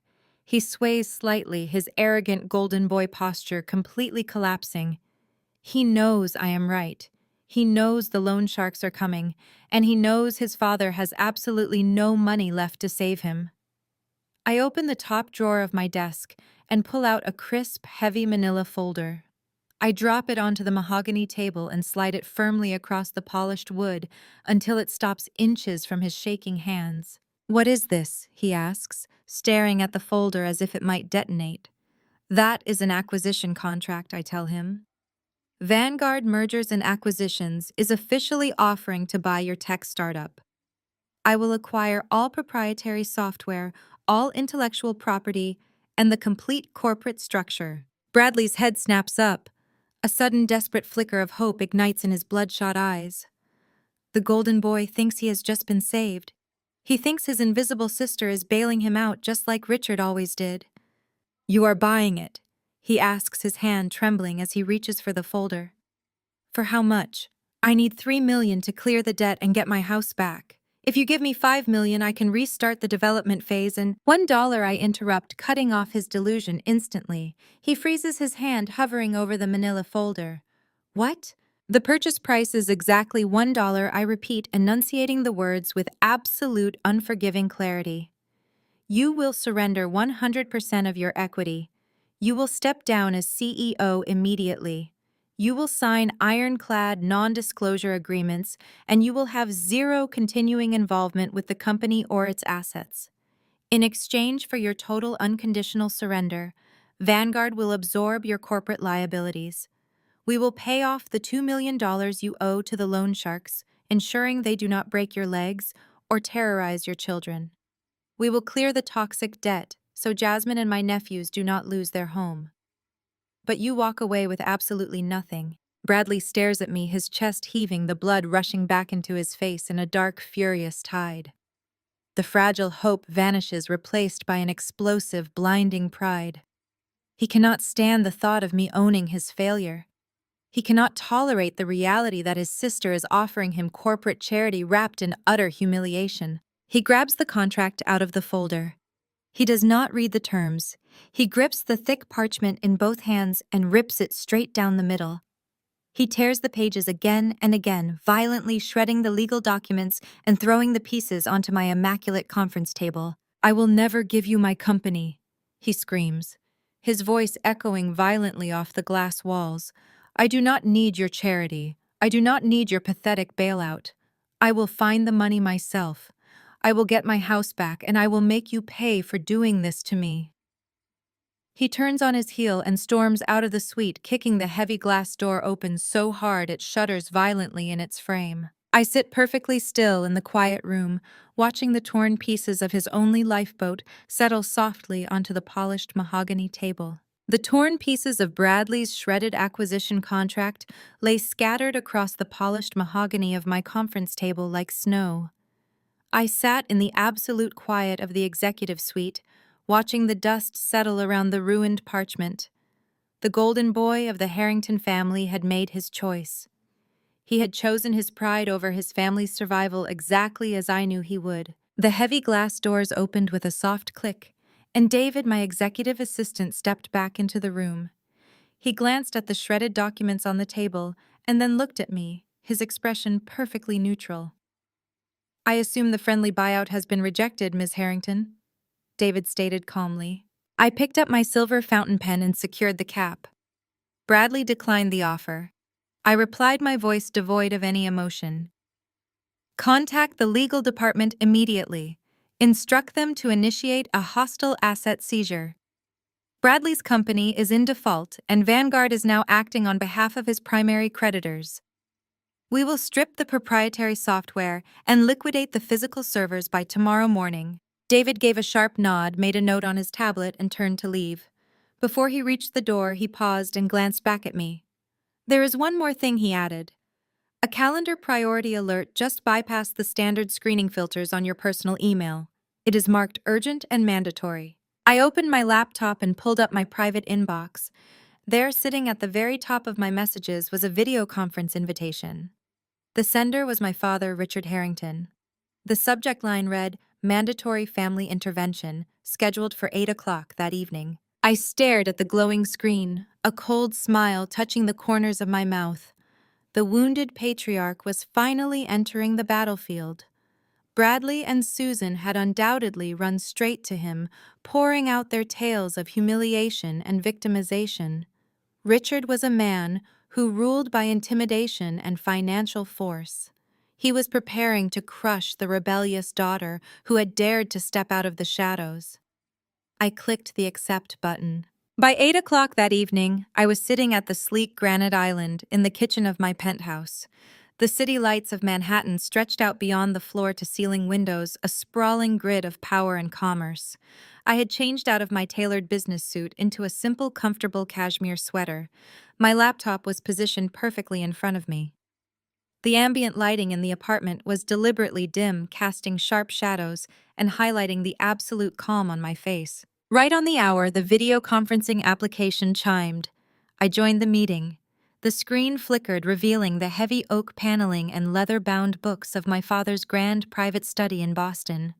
Richard sat behind his massive desk, wearing a pristine navy suit and a silk tie. His posture was rigid, his jaw set in a line of absolute fury. He looked like a king preparing to pass a death sentence, but he was not alone. Seated to his right, adjusting the cuffs of a bespoke gray suit, was an older man with sharp, predatory eyes and thinning silver hair. I recognized him immediately. It was Marcus Thorne, the senior litigator and managing partner of one of the most ruthless corporate defense firms on the East Coast. My father did not offer a greeting. He did not ask how I was doing. He simply leaned forward, his eyes burning through the camera lens. "You have lost your mind, Caroline." Richard stated, his voice a low, vibrating growl of suppressed rage. "You have completely lost your grip on reality. You terrorized your mother, you orchestrated the destruction of your brother's marriage, and you engaged in an illegal, vindictive campaign to freeze his corporate accounts. You thought you could attack this family and face no consequences. You thought you were untouchable because you managed to claw your way into a corner office." He gestured sharply to the man sitting beside him. "This is Marcus Thorne." My father continued, his tone dripping with absolute arrogance. "He is here to explain exactly how I am going to dismantle your life, your career, and your reputation." The lawyer leaned toward the camera. He offered a tight, patronizing smile, the kind of smile powerful men use to intimidate junior employees. "Ms. Harrington," he began, his voice smooth and heavily practiced. "My firm has been retained by your father to file a comprehensive civil suit against you personally, as well as Vanguard mergers and acquisitions. We are currently drafting emergency injunctions for tortious interference with Bradley Harrington's business operations. We are adding charges of extreme defamation of character, financial sabotage, and intentional infliction of emotional distress regarding your actions toward your mother earlier today." Marcus Thorne paused, letting the heavy legal threats hang in the digital space between us. "You have acted with malicious intent, Ms. Harrington. By tomorrow morning, I will serve your firm's board of directors with a lawsuit so massive it will cause a catastrophic public relations crisis for Vanguard. They will fire you before lunch, just to escape the liability. You will be blacklisted from the financial sector entirely." My father leaned back in his leather chair, crossing his arms over his chest. His expression was a portrait of smug, vindictive triumph. "I gave you everything, Caroline," my father sneered, his voice echoing in his cavernous study. "I paid for your education. I put a roof over your head. I allowed you to carry the Harrington name. And this is how you repay me, with petty, pathetic jealousy. You have spent your entire life being envious of Bradley. You could never stand the fact that he was the visionary, the creator, the one destined to inherit my empire while you were relegated to counting other people's money. He leaned closer to the camera, his eyes narrowing. You are going to undo the freeze on Bradley's accounts. You are going to sign the deed of your building over to your mother as compensation for your behavior, and you are going to write a formal public apology to this family. If you refuse, Marcus will file the paperwork at 9 o'clock tomorrow morning, and I will personally make sure you spend the rest of your miserable life buried in legal debt. I sat completely still. I did not interrupt him. I did not defend myself against his ridiculous narrative. I did not react to the lawyer's aggressive posturing. I simply let the silence stretch out long and heavy and deeply uncomfortable. The smugness on my father's face began to falter just a fraction of an inch. He expected tears. He expected panic. He expected me to beg for forgiveness or fly into a hysterical rage. My absolute unwavering silence unnerved him. "Are you listening to me, Caroline?" He snapped, his voice rising in pitch. I reached forward and rested my hand on my computer mouse. "Marcus," I said, my voice quiet, smooth, and utterly devoid of fear. "I recommend you step away from the camera for a moment. You are going to want plausible deniability for what you are about to see." The lawyer frowned, glancing sideways at my father in confusion. I clicked the green share screen icon at the bottom of the video application. My father's grand study disappeared from my primary monitor, replaced by a massive high-resolution PDF document. I hit a keystroke, mirroring my screen directly onto my father's display in Boston. The document was a highly classified federal banking ledger. It was covered in red highlighted columns, complex routing sequences, and offshore account numbers. "What is this garbage?" my father demanded, squinting at his monitor. "Turn this off immediately and answer me." 18 months ago, Vanguard Mergers and Acquisitions liquidated a failing supply chain logistics firm operating out of Delaware. I began my tone conversational and perfectly relaxed. It was a standard, tedious corporate teardown. But during the routine forensic audit of their vendor partnerships, my team discovered a massive anomaly in the accounts payable ledger. I scrolled down the document, bringing a specific cluster of offshore routing numbers into the center of the screen.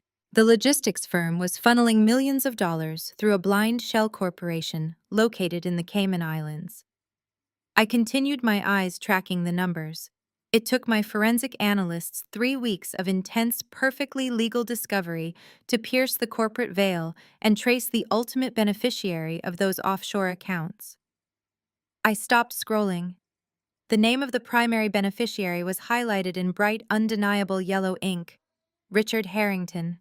The silence in my father's study was sudden and absolute. The color drained from his face with terrifying speed. His arrogant posture collapsed, his shoulders slumping as he stared at the screen. Beside him, Marcus Thorne went completely rigid. The high-priced corporate lawyer instantly recognized the format of an offshore tax evasion ledger. "You have been systematically hiding your domestic manufacturing profits in the Cayman Islands to avoid federal taxes for the past 7 years. Dad," I stated, spelling out his destruction with clinical precision. "You have defrauded the United States government of approximately $12.4 million. That is not a civil dispute. That is a federal felony. That is tax evasion, wire fraud, and international money laundering." My father's mouth opened and closed.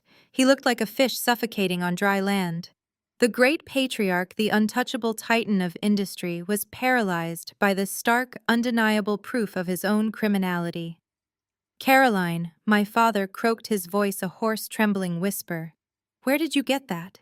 "I acquired it perfectly legally during a corporate audit," I reminded him. "I have possessed this file for 18 months.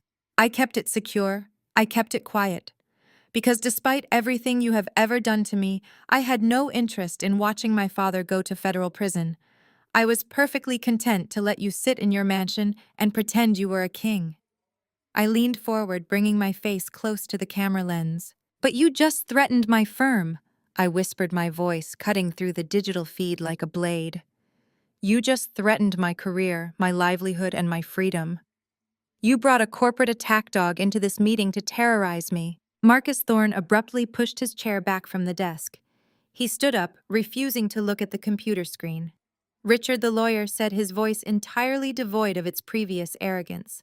"I am formally withdrawing my representation. My firm cannot be party to this." Marcus picked up his leather briefcase and walked rapidly out of the camera's view. A heavy door slammed shut in the background. My father was left sitting completely alone in his grand study, staring at the screen in abject, unadulterated terror. I stopped sharing my screen. My face filled his monitor once again. "Drop the lawsuit, Dad," I commanded, my voice radiating absolute authority. "Do not call my firm. Do not ever threaten me again. If I hear a single whisper from a lawyer, or if you ever try to interfere with my life or my assets, I will click forward, and this entire unredacted ledger goes directly to the Criminal Investigation Division of the IRS." My father stared at me, his eyes wide and vacant. He was a broken man, stripped of his illusions, his power, and his untouchable status. Click. I abruptly disconnected the call. The screen went completely black. Disconnecting the video call with my father left a ringing, heavy silence in my penthouse apartment. The screen of my laptop faded to black, mirroring the total darkness I had just dropped over Richard Harrington's grand illusions of control. I had successfully neutralized Bradley's company with a single sheet of paper, and I had effectively placed a permanent paralyzing gag order on Richard. I had cornered the two men who had spent my entire life telling me I was invisible. But the Harrington family operated like a desperate, starving hydra. You sever one head, and another immediately attempts to strike from the blind side. Susan was that blind side. My mother possessed no actual financial acumen, no corporate leverage, and absolutely no legal authority. What she did possess was a toxic, boundless sense of entitlement and a complete lack of impulse control. After being utterly humiliated and nearly arrested in the hallway of my Upper West Side building that afternoon, she would not simply retreat to Boston and accept defeat. Her ego would not allow it. She would seek to destroy the very foundation of my newfound power. That foundation was not digital. It was physical. And it was sitting exactly 50 miles north of Manhattan. I packed a single overnight bag, summoned my private driver, and left the city. Grandpa William's property, the original Vanderbilt stronghold, sat on 50 acres of prime, secluded Hudson Valley real estate. It was a sprawling fortress built of gray stone, wrought iron, and generations of accumulated, untouchable wealth. When my grandfather passed away, he had deliberately structured the inheritance to bypass his grasping daughter and her arrogant husband. He transferred the entirety of the estate and the controlling shares of the family trust directly to me. But William Vanderbilt was a man of the analog era. He fundamentally distrusted cloud storage, digital encryption, and modern banking protocols. The original notarized wet ink copies of the master trust, the property deeds, and his final will and testament were not held in a secure Manhattan bank vault. They were locked inside a massive cast-iron wall safe in his ground-floor study at the estate. If those original documents were somehow destroyed, the legal succession could theoretically be contested. The estate would be thrown into a chaotic, aggressively litigated probate battle, freezing my assets and giving Richard and Susan the precise legal loophole they desperately needed to challenge my authority and drain my resources. I knew this vulnerability existed, and I knew Susan knew it too. I arrived at the estate just before midnight. The towering iron gates recognized my vehicle's transponder and swung open silently. I dismissed my driver, locked the heavy oak front doors behind me, and immediately engaged the localized security grid. I had secretly upgraded the entire perimeter and interior system 3 weeks ago.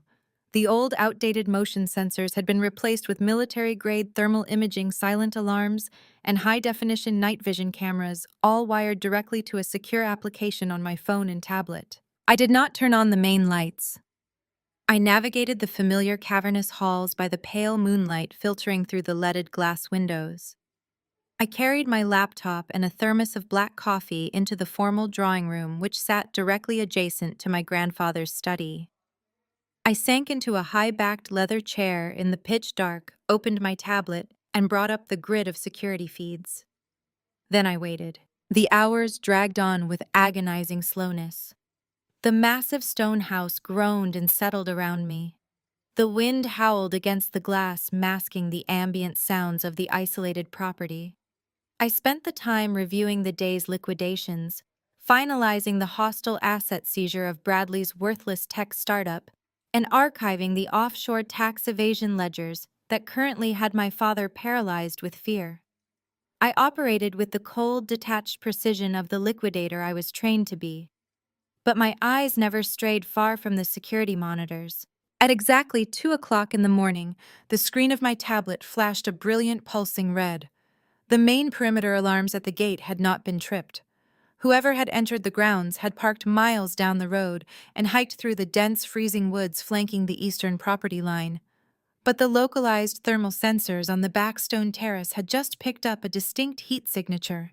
I tapped the screen, maximizing the live feed from the terrace cameras. A figure dressed entirely in dark clothing was moving swiftly across the stone patio. They completely bypassed the main kitchen entrance and moved with deliberate, practiced familiarity directly toward the French doors of Grandpa William's study. The intruder knew the layout of the estate intimately. They carefully hugged the stone wall, actively avoiding the blind spots of the old security system, blissfully unaware that they were being broadcast in high-definition infrared directly to my tablet. I watched as the figure manipulated the lock on the terrace doors. A faint metallic click echoed down the grand hallway. The heavy glass doors swung open. The intruder stepped inside. I closed my tablet silently and set it on the table. I slipped my smartphone from my pocket, unlocked the screen, and opened the camera application, immediately switching it to high-resolution video recording. I stood up, my bare feet completely silent on the thick Persian rug. The estate was pitch black, but I knew every floorboard, every corner, and every shadow of this house. I crept out of the drawing room and moved silently down the corridor toward the study. The air in the hallway was thick and freezing, the cold draft rushing in from the open terrace doors. As I drew closer, I could hear the faint, frantic sounds of metal scraping aggressively against metal. The intruder was already at the safe. Grandpa William's safe was a heavy antique relic. It was a massive steel box embedded directly into the stone masonry behind a false oak bookshelf. It required a physical skeleton key and a 6-digit rotating combination to open.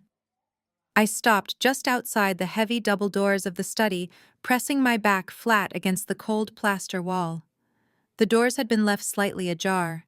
I peered carefully through the narrow gap. The intruder had a small tactical flashlight clamped tightly between their teeth. They were violently rattling a heavy metal tool inside the antique lock, their hands shaking with frantic, undisciplined energy. The narrow beam of the flashlight bounced wildly around the room, briefly illuminating the heavy mahogany desk, the green leather armchairs, and the imposing oil portraits of my grandfather staring down from the walls. Then a highly distinct chemical scent hit my nose. It was sharp, noxious, and completely unmistakable. Lighter fluid. My eyes adjusted further to the dim, shifting light. Resting on the edge of the mahogany desk, just inches away from the open safe, was a large yellow plastic bottle of charcoal lighter fluid and a long silver butane lighter. The intention was suddenly horrifyingly clear. The intruder was not here to steal the documents to use them as leverage. They were here to incinerate them on the spot. It was a desperate, scorched earth strategy designed to burn my empire to the ground regardless of the collateral damage to the historic estate. A heavy metallic clunk echoed in the quiet room as the safe's internal tumblers finally shifted. The intruder had managed to force the ancient lock. The heavy steel door groaned open with a grating squeal. The figure dropped the tool, reached frantically inside the dark vault, and pulled out the thick, heavy, leather-bound portfolio. It was the exact portfolio that held my grandfather's original will, the wet ink trust documents, and the unredacted property deeds. The intruder threw the portfolio onto the mahogany desk. They spat the flashlight out of their mouth, letting it clatter against the wood. They grabbed the yellow bottle of lighter fluid, flipped the cap open, and began viciously squeezing the toxic, highly flammable liquid all over the leather binding. The chemical splashed across the documents and dripped heavily onto the priceless antique rug beneath the desk. I lifted my phone. I hit the record button. The small, red timer began blinking steadily on the screen. I stepped out of the shadows, walked silently into the center of the study, and reached my hand out toward the brass switch plate on the wall. I flicked on the lights. The massive crystal chandelier overhead blazed to life in an instant, flooding the dark study with blinding, unforgiving illumination. The figure at the desk shrieked in absolute shock. The yellow bottle of lighter fluid slipped from their hands, hitting the floor with a wet thud and spilling a puddle of toxic chemicals across the hardwood. I stood perfectly still in the center of the room, my phone raised securely in my grip, the camera framing the entire scene with perfect clarity. The intruder spun around, throwing a hand up to shield their eyes from the sudden glaring light. The dark hood of their jacket fell back onto their shoulders. It was Susan. My mother was dressed in a black designer tracksuit, her expensive running shoes soaked with rain and mud. Her face was pale, streaked with sweat, and contorted in a mask of absolute, unadulterated terror. She was clutching the soaked leather portfolio of the Vanderbilt Trust tightly to her chest, her manicured hands dripping with toxic lighter fluid. The silver butane lighter was still clutched tightly in her right fist, her thumb hovering mere inches from the ignition trigger. She stared at me, her chest heaving, her eyes wide, wild, and utterly panicked. The arrogant matriarch who had tried to evict me from my own home mere hours ago was completely gone. In her place was a desperate cornered criminal caught squarely in the act. "Smile for the camera, Mom," I said, my voice completely steady, ringing out with cold, absolute authority in the silent room. Arson and burglary carry a mandatory minimum sentence. The metallic clatter of the silver butane lighter hitting the hardwood floor echoed like a gunshot in the dead of night. Susan stared at the glowing red recording timer on my phone screen, her manicured hands still dripping with toxic lighter fluid. The arrogant, untouchable matriarch of the Harrington family was gone, replaced by a terrified, cornered criminal. She knew the consequences. She knew I had her dead to rights. I did not raise my voice. I simply instructed her to step away from the desk, escorted her shivering, rain-soaked frame to the front door, and watched her drive away into the darkness.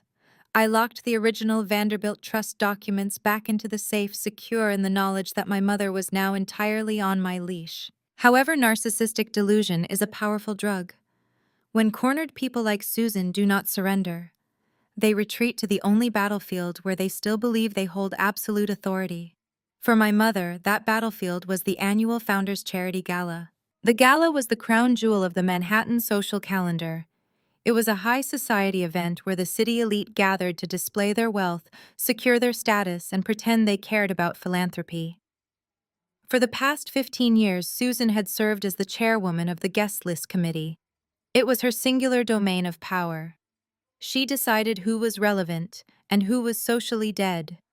Given the catastrophic implosion of Bradley Corporate Venture and the frozen Harrington bank accounts, this gala was the only piece of social armor my parents had left to hide behind. They needed to project absolute financial stability to their peers or risk being shunned by the exact circle they had spent decades cultivating. 2 hours before the event was scheduled to begin, my phone chimed on my vanity table. I was sitting in front of the mirror in my penthouse, fastening a pair of diamond drop earrings. I picked up the device and read the incoming text message from my mother. "I personally removed your name from the guest list. Failures do not belong among the elite. Stay home, Caroline. Do not humiliate yourself by trying to show up at a door you will not be allowed to enter." I stared at the glowing screen. She was attempting to reassert her dominance by wielding a velvet rope like a weapon. She actually believed that controlling a guest list gave her leverage over the woman who held the deed to her apartment, the ledger to her husband, offshore tax evasion, and a high-definition video of her attempting to commit arson. It was a staggering display of cognitive dissonance. I did not reply to the text. I simply dropped the phone into my clutch, stood up, and smoothed the fabric of my gown. I was not wearing my standard corporate armor tonight. I was wearing an emerald green, custom-tailored silk gown that trailed elegantly across the floor. I looked exactly like the billionaire heiress to the Vanderbilt estate. My private car pulled up to the grand entrance of the Metropolitan Museum of Art exactly 45 minutes later. The street was bathed in the blinding strobe like flashes of paparazzi cameras. A massive red carpet stretched up the wide stone steps, flanked by heavy velvet ropes and an army of formidable private security guards. As my driver opened my door, I stepped onto the red carpet. The flashbulbs erupted immediately. I walked with slow, deliberate precision toward the main entrance. Near the top of the stairs, standing directly in front of the heavy glass doors, were my parents and my brother. Richard, Susan, and Bradley were holding court. They were smiling perfectly for the society photographers desperately projecting the image of a unified, untouched dynasty. Susan wore a heavy diamond necklace that I knew for a fact Richard had not finished paying off. Bradley looked pale and exhausted in his tuxedo, still reeling from the total loss of his company. As I approached the top of the stairs, Susan spotted me. Her fake photographic smile instantly vanished, replaced by a dark, furious scowl. She immediately turned and whispered something to the massive security guard managing the primary entry point. The bouncer nodded, stepping directly into the center of the red carpet, crossing his arms over his broad chest to block my path. I stepped up to the velvet rope, completely ignoring my family, and looked directly at the guard. "Good evening," I said politely. "Caroline Harrington." The bouncer pulled a laminated clipboard from his jacket, running his finger down the multi-page list. He shook his head, his expression hardening into a brick wall of professional indifference. "You are not on the list, ma'am," he stated loudly, his voice carrying over the ambient noise of the crowd. "I am going to have to ask you to step aside." Susan detached herself from her husband and walked over to the velvet rope flanking the security guard. She preened under the flashing lights of the cameras, loudly projecting her voice so the nearby journalists and arriving socialites could hear every single word. "I told you to stay home, Caroline," my mother announced, her tone dripping with malicious, sugary pity. "This is a private, exclusive event for the major philanthropic donors of this city. It is not an event for junior accountants who want to play dress-up. You cannot just crash a charity gala because you feel left out of the family business. It is incredibly embarrassing for everyone involved. Please just call a taxi and go home before you make a bigger scene." Several prominent board members and wealthy socialites paused on the red carpet, turning their heads to watch the drama unfold.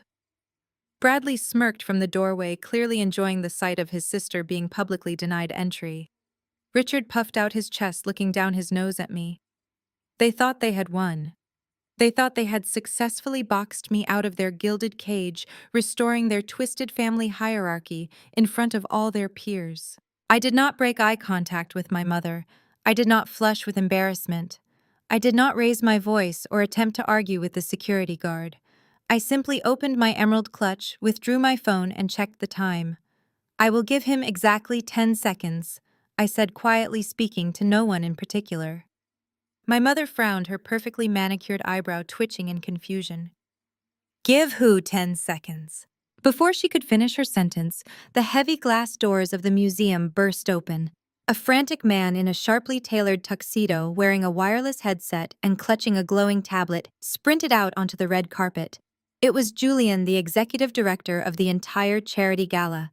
He was sweating profusely, his eyes darting wildly over the crowd until they landed directly on me. Julian shoved his way past a group of startled billionaires. He grabbed the shoulder of the massive security guard blocking my path and physically shoved the man aside with a shocking amount of force.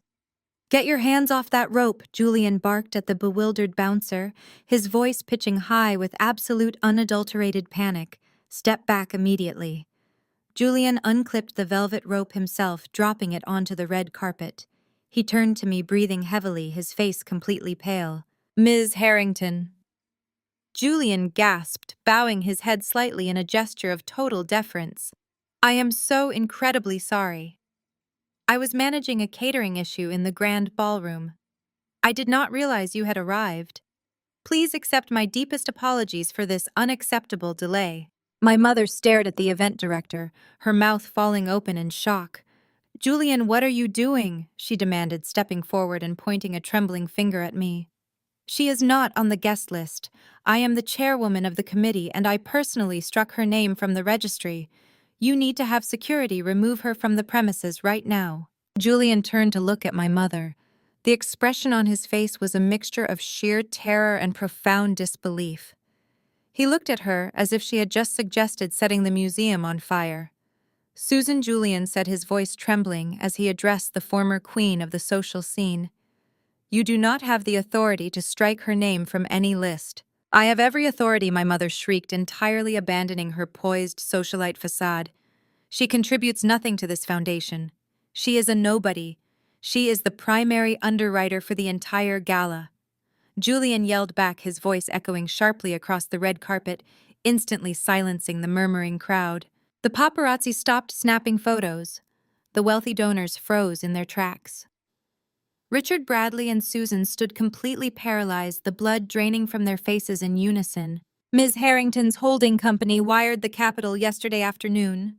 Julian continued, gesturing frantically toward the grand entrance. "She paid for the venue. She paid for the catering. She paid for the symphony orchestra. She is the anonymous platinum sponsor who single-handedly funded this entire philanthropic endeavor. We are literally standing on a red carpet that she bought and paid for." I slid my phone back into my clutch and snapped it shut. The crisp, metallic click seemed to echo in the dead silence of the entrance. I stepped over the dropped velvet rope and walked smoothly onto the upper landing of the museum steps. I did not look at my father, whose jaw was clenched so tightly a vein throbbed in his temple. I did not look at my brother, whose fragile ego had just been shattered for the second time in a week. I stopped directly in front of my mother. She was hyperventilating, her chest rising and falling in rapid, shallow gasps. Her eyes were wide, darting frantically around the crowd, watching her peers absorb the absolute destruction of her social empire. The realization that the daughter she despised was actually the invisible billionaire funding her entire existence was short-circuiting her brain. I leaned in close, ensuring the microphones of the nearby press could not pick up my voice. "I told you to smile for the camera, Mom," I whispered softly, keeping my tone perfectly conversational. "You should really try to look like you belong here." I bypassed her frozen form and walked through the heavy glass doors into the glittering, empty ballroom that I now owned. The heavy glass doors closed behind me, muting the chaotic shouts of the paparazzi outside. The grand ballroom of the Metropolitan Museum of Art is a breathtaking cathedral of vaulted ceilings, soaring marble columns, and cascading floral arrangements. Hundreds of crystal chandeliers cast a warm golden glow over the most powerful and ruthless figures in Manhattan. Billionaires, media moguls, and political heavyweights mingle over silver trays of caviar and crystal flutes of vintage champagne. The room hums with the low, steady vibration of massive wealth. Julian, the event director, practically trips over his own feet as he rushes ahead to guide me. He leads me directly down the center aisle, bypassing the crowded outer tables and the standard VIP sections. He escorts me to the platinum sponsor table positioned dead center at the very front of the stage. The table is draped in black silk and completely empty, reserved exclusively for the anonymous benefactor who funded the entire night. As I take my seat, a profound shift occurs in the room. The murmurs of the crowd begin to alter in pitch and direction. In this particular social circle, power is not measured by who speaks the loudest. It is measured by geography. Everyone notices who is sitting at the absolute center of the room. Heads turn, whispers ripple through the surrounding tables. They recognize me as Richard Harrington's daughter, the quiet one who disappeared into the corporate background. But they also see Julian pouring my champagne with trembling hands. The mathematics of the situation are slowly assembling in their minds. I take a slow sip of my drink and scan the room. My parents are seated at a table near the back perimeter. It is a severe social demotion from their usual placement, a direct result of my anonymous instructions to the seating committee. Richard looks physically ill. He is staring at his untouched plate, his face a mask of gray, terrified defeat. He knows exactly what I hold over him. The offshore tax evasion ledger is a loaded gun pointed squarely at his forehead, and it has rendered him completely paralyzed. Susan sits rigidly beside him. She is glaring at me from across the vast expanse of the ballroom, her hands gripping her napkins so tightly, her knuckles are bone white. She is entirely powerless, reduced to a spectator in a kingdom she thought she ruled. Then I find Bradley. My brother is seated 3 tables away from me, surrounded by a tight cluster of aggressively tailored Silicon Valley venture capitalists. These are the apex predators of the financial world. They are the men who control the flow of billions of dollars in startup capital.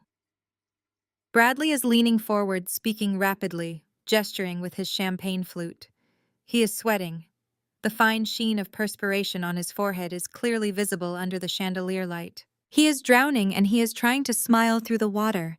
He knows Vanguard mergers and acquisitions gutted his company yesterday. He knows his accounts are frozen and his assets are gone, but he also knows that in the startup world, perception is reality. If he admits defeat, he is finished. If he can convince these investors that his logistics failure was merely a strategic pivot, he might be able to secure a new lifeline of funding. He is running his usual playbook, desperately projecting the image of a wealthy, untouchable visionary. The lights in the ballroom dim, signaling the start of the evening main event, the charity auction. A charismatic, high-energy auctioneer steps up to the microphone on the grand stage. He welcomes the crowd, thanks the anonymous platinum sponsor with a sweeping bow in my direction, and launches immediately into the bidding. The first few items are standard society fare. Signed sports memorabilia, a private dinner with a celebrity chef, a week at a ski chalet in Aspen. Then the auctioneer signals for the showcase item of the night. 2 handlers wheel out a glass display case illuminated by striking LED lights. Inside rests a singular, breathtaking object. It is a custom one-of-a-kind diamond and sapphire necklace donated by a legendary European design house. The auctioneer announces the starting bid at $50,000. The room goes silent. This is not a casual purchase. This is a statement piece. It is a pure, undeniable display of liquid capital. A hedge fund manager raises his paddle, $55,000. A real estate developer across the room counters, $60,000. I watch Bradley. His eyes are darting between the stage and the venture capitalists sitting at his table. The investors are watching the auction with detached amusement. Bradley grips his paddle. He knows this is his moment. He knows that if he buys the most expensive item in the room, he will instantly validate his fictional wealth. He will prove to the men at his table that he is a player, a peer, a man who drops small fortunes on jewelry without a second thought. $75,000, the hedge fund manager calls out. $80,000, the developer counters. Bradley suddenly stands up from his chair. He straightens his tuxedo jacket, projecting absolute manufactured confidence. He raises his paddle high into the air. $100,000, Bradley announces, his voice ringing out clearly across the silent ballroom. A collective gasp echoes through the crowd, followed immediately by a wave of enthusiastic applause. The venture capitalists at his table look up at him, their expressions shifting from polite indifference to genuine respect. They are impressed. Bradley offers them a modest, humble smile and sits back down, basking in the glow of his purchased validation. Sold to the gentleman in the center for $100,000, the auctioneer declares, slamming his wooden gavel against the podium. The applause swells again. As is customary for the showcase item of this specific gala, an event coordinator walks directly off the stage carrying a sleek digital payment terminal on a silver tray. The charity requires immediate pledge verification for 6-figure bids to secure the donation publicly. The coordinator approaches Bradley's table, offering a polite congratulatory smile. Bradley pulls a heavy, solid metal black card from his wallet. He hands it to the coordinator with a practiced casual flick of his wrist, making sure the investors at his table clearly see the prestigious tier of the credit card. The coordinator inserts the metal card into the digital terminal. The machine processes for 2 seconds. Then it emits a sharp, loud, electronic double beep. The screen flashes a brilliant, unforgiving red. Declined. The smile on the event coordinator face falters. "I am sorry, sir," the coordinator murmurs, keeping their voice low but unable to mask the awkwardness. "It seems there is a processing error. The bank has declined the transaction." The venture capitalists at the table suddenly stop talking. They look at the terminal, then they look at Bradley. Bradley's face flushes a deep, dark crimson. The sweat on his forehead is no longer a fine sheen. It is beading heavily. He lets out a loud, forced laugh that sounds completely artificial. "It must be a fraud alert," Bradley says, his voice pitching higher than normal. "You know how these banks are with large, sudden charges. They lock down the accounts just to be safe. It happens all the time. Just run this one instead." He digs frantically into his wallet and pulls out a secondary platinum card. He shoves it into the coordinator hand. His fingers are visibly trembling. The coordinator inserts the second card. The machine processes. Beep beep, red light, declined. The silence at the table is now absolute. The surrounding guests, sensing the disruption, turn their heads. The whispers begin instantly spreading outward from Bradley's table like a virus. The venture capitalists do not say a word. They simply lean back in their chairs, physically creating distance between themselves and the man who just humiliated himself on the grandest stage in the city. The respect in their eyes vanishes entirely, replaced by cold, calculated assessment. They smell the rot. They know a broke man when they see one. "I must ask you for an alternative form of payment, sir," the coordinator says, their voice dropping, its polite veneer becoming distinctly rigid. Bradley is hyperventilating. He is staring at the red screen of the terminal as if it is a bomb about to detonate. He has no other cards. He has no other accounts. Vanguard mergers and acquisitions froze every single asset he possessed 24 hours ago. He is completely, entirely bankrupt, and he has just broadcast that fact to the wealthiest people in New York. I push my chair back from the platinum sponsor table. I stand up. The silk of my emerald gown rustles softly in the quiet room. I walk slowly, deliberately across the polished floor toward Bradley's table. The crowd parts for me instantly. I stop directly beside my brother. He looks up at me, his eyes wide, bloodshot, and completely terrified. He knows exactly what I am about to do.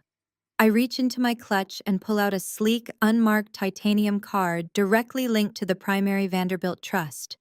I hand it to the event coordinator. "Run this," I instruct quietly. The coordinator inserts my card. The machine processes for a fraction of a second. A soft, pleasant chime rings out. The screen flashes a solid, vibrant green. Approved. I step past the coordinator and walk smoothly up the short stairs onto the main stage. The auctioneer immediately steps aside, handing me the microphone without hesitation. I stand at the podium looking out over the sea of faces. I look at the venture capitalists who are staring at me with sudden, intense interest. I look at my mother, who is clutching her napkin in the back of the room, her face completely ashen. And then I look directly down at Bradley. "My brother seems to be having liquidity issues this evening," I announce into the microphone, my voice echoing with perfect crystal clarity across the massive ballroom. "Keep the item, Bradley. Think of it as a charitable donation from the Vanderbilt Trust." Bradley stares at me for one agonizing second. The last shred of his golden boy ego shatters into dust. He pushes his chair back so violently it crashes to the floor. He turns on his heel and runs out of the ballroom, fleeing into the Manhattan night in utter, absolute humiliation. The silence in the grand ballroom was absolute, save for the frantic, echoing thud of Bradley's dress shoes sprinting down the marble corridor toward the exit. The heavy glass doors swung shut behind him, sealing his humiliation into the history of Manhattan high society. I stood perfectly still on the main stage, the microphone resting lightly in my hand. Hundreds of faces stared back at me, a sea of billionaires, socialites, and media moguls completely paralyzed by the brutal surgical precision of what they had just witnessed. I did not smile. I did not gloat. I simply placed the microphone back onto its silver stand, turned on my heel, and walked gracefully down the short flight of velvet-covered stairs to rejoin the crowd. The orchestra, sensing the desperate need to fill the suffocating void, immediately launched into a sweeping, upbeat classical arrangement. The guests snapped out of their collective trance, and the ballroom instantly erupted into a frantic buzz of whispered gossip. The wealthy elite possess a primal instinct for shifting power dynamics. As I moved across the polished floor, the crowd parted for me like water. The venture capitalists who had been sitting at Bradley's table raised their glasses to me in silent, calculating respect. They recognized a predator, and they knew better than to stand in her way. I signaled a passing waiter, traded my empty champagne flute for a fresh one, and took a slow sip. The crisp, chilled vintage grounded me. I had neutralized the golden boy. I had secured my position. But I knew the Harrington family playbook intimately. A wounded animal is the most dangerous, and the patriarch of the family had just watched his legacy crumble in front of the very people he spent his life trying to impress. I did not have to wait long. Through the dense crowd, I saw a disturbance forming near the Grand Bar. Richard Harrington was on the move. He was marching with violent, aggressive purpose directly toward the center of the room, completely ignoring the greetings of his peers. His face was a dark, mottled crimson. The veins in his neck stood out in sharp relief against the starched white collar of his tuxedo shirt. But he was not coming alone. Richard had spent decades weaponizing his social connections, and he was falling back on his oldest tactic. He was flanked by three heavily influential men. On his right was Mayor Sterling, a man whose political campaigns were heavily subsidized by Harrington Manufacturing. On his left was Arthur Vance, a shipping titan who controlled half the commercial ports on the eastern seaboard. The third man was a senior board member of the very charity hosting the gala. Richard was bringing an audience. He intended to execute a public, spectacular corporate assassination, leveraging the full weight of his old money empire to crush the daughter who had dared to step out of line. I stopped walking. I stood perfectly still in the center of the ballroom, holding my champagne, waiting for the collision. Caroline, my father barked, his voice carrying easily over the swelling music. He stopped 3 feet away from me, planting his feet wide, projecting maximum physical intimidation. The 3 powerful men behind him shifted uncomfortably, clearly sensing the radioactive toxicity of the situation, but bound by their financial ties to Richard to remain in place. "Good evening, Dad," I replied, my tone mild and entirely unbothered. "Are you enjoying the gala so far? I trust the caviar is up to your usual standards." "Do not play games with me," Richard snapped, pointing a thick, trembling finger at my face. "You think you are remarkably clever.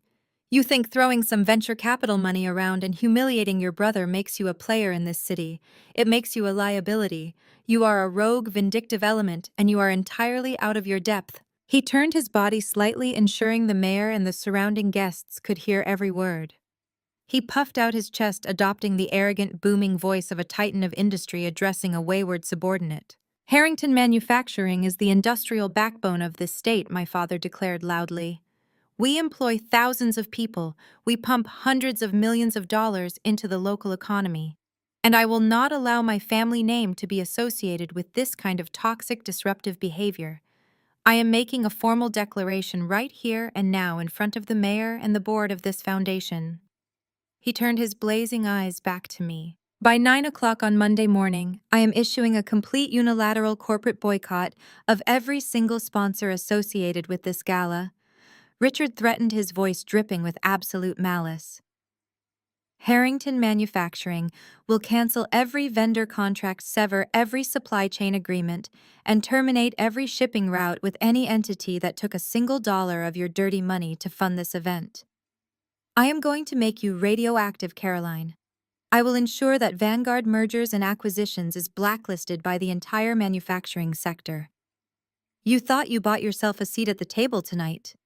All you did was buy a front-row ticket to your own professional execution." A heavy, terrified silence rippled through the immediate vicinity. Mayor Sterling looked visibly panicked, his eyes darting toward the exits. A boycott of that magnitude from Harrington Manufacturing would send shockwaves through the regional economy. It would trigger massive layoffs and severe stock drops. Richard was willing to burn down the entire financial ecosystem of the charity gala just to ruin my public standing. He stood there, chest heaving, wearing a look of supreme, vicious triumph. He expected me to crumble. He expected me to realize that his physical industrial wealth could easily crush my digital financial maneuvering. I took another slow, deliberate sip of my champagne. The crystal glass caught the light of the chandeliers. "That is a remarkably aggressive strategy, Dad," I said, keeping my voice conversational, as if we were discussing the weather. "A total supply chain boycott. It shows a real commitment to your pride. But it also demonstrates a fundamental lack of situational awareness regarding your own operational vulnerabilities." Richard sneered, taking a step closer. "You know absolutely nothing about real industry. You crunch numbers. I build physical assets. Do not try to lecture me on vulnerabilities. I turned my attention away from him, looking directly at Arthur Vance, the shipping magnate standing nervously to his left. Arthur, I said smoothly, you handle the freight logistics for Harrington Manufacturing, do you not?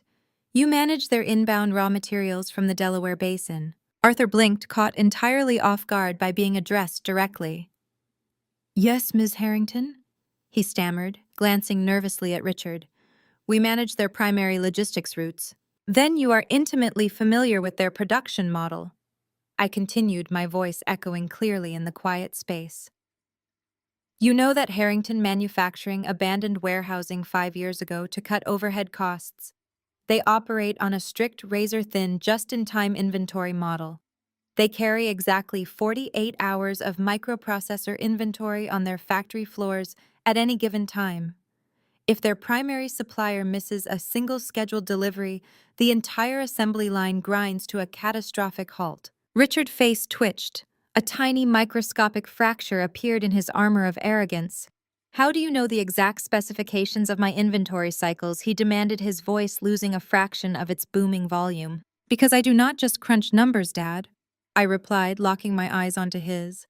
I acquire assets. I target systemic weaknesses in outdated corporate structures, and I exploit them. You think your manufacturing empire makes you untouchable. You think producing physical goods makes you immune to financial strategy. But your entire empire relies on a single highly specialized microprocessor distributor based in Delaware to keep your machines running. I took one step forward smoothly, invading his personal space. I lowered my voice but kept it sharp enough to cut bone. I swirl the champagne in my glass, watching the bubbles rise to the surface in perfect, calculated rhythm. I leaned in, bringing my lips just inches from his ear. Look at the gala primary sponsor list again, Dad. I whispered, the words gliding off my tongue like ice. Richard froze, his breath hitched in his throat. Slowly, almost against his own will, he lifted his chin. He followed my gaze up toward the massive glowing digital banner suspended high above the grand stage. The banner cycled through the names of the philanthropic underwriters. It paused, flashing in brilliant, undeniable gold lettering. Vanguard Mergers and Acquisitions. He stared at the banner, the color rapidly draining from his face, leaving his skin a sickly pale gray.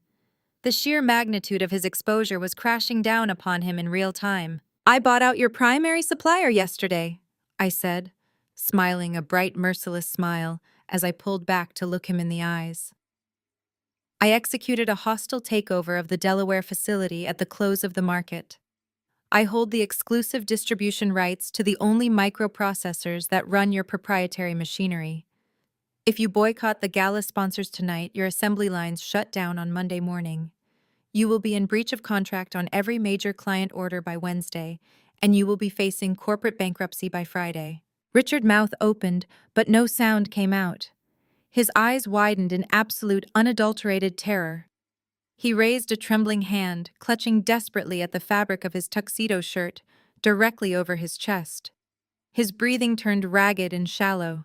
The arrogant titan of industry was gone, replaced by a trapped, suffocating man who had just realized he had handed the keys to his entire empire directly to his executioner. The sun had barely risen over the Manhattan skyline when my private security channel flashed a red priority alert. I was already at my desk at Vanguard, finalizing the hostile integration of my father's primary logistics supplier. The alert was not from the Vanguard building. It was a direct distress signal from the 2 plainclothes operatives I had quietly assigned to shadow my grandfather. William Vanderbilt was currently enjoying his usual Sunday morning tea time at the Oak Haven Country Club, but the message on my screen was chilling. Unscheduled medical transport on site. Richard Harrington present. Attempting forced medical extraction. Richard was cornered. His manufacturing empire was entirely dependent on the supply chain I now controlled. His wife had failed to burn the trust documents.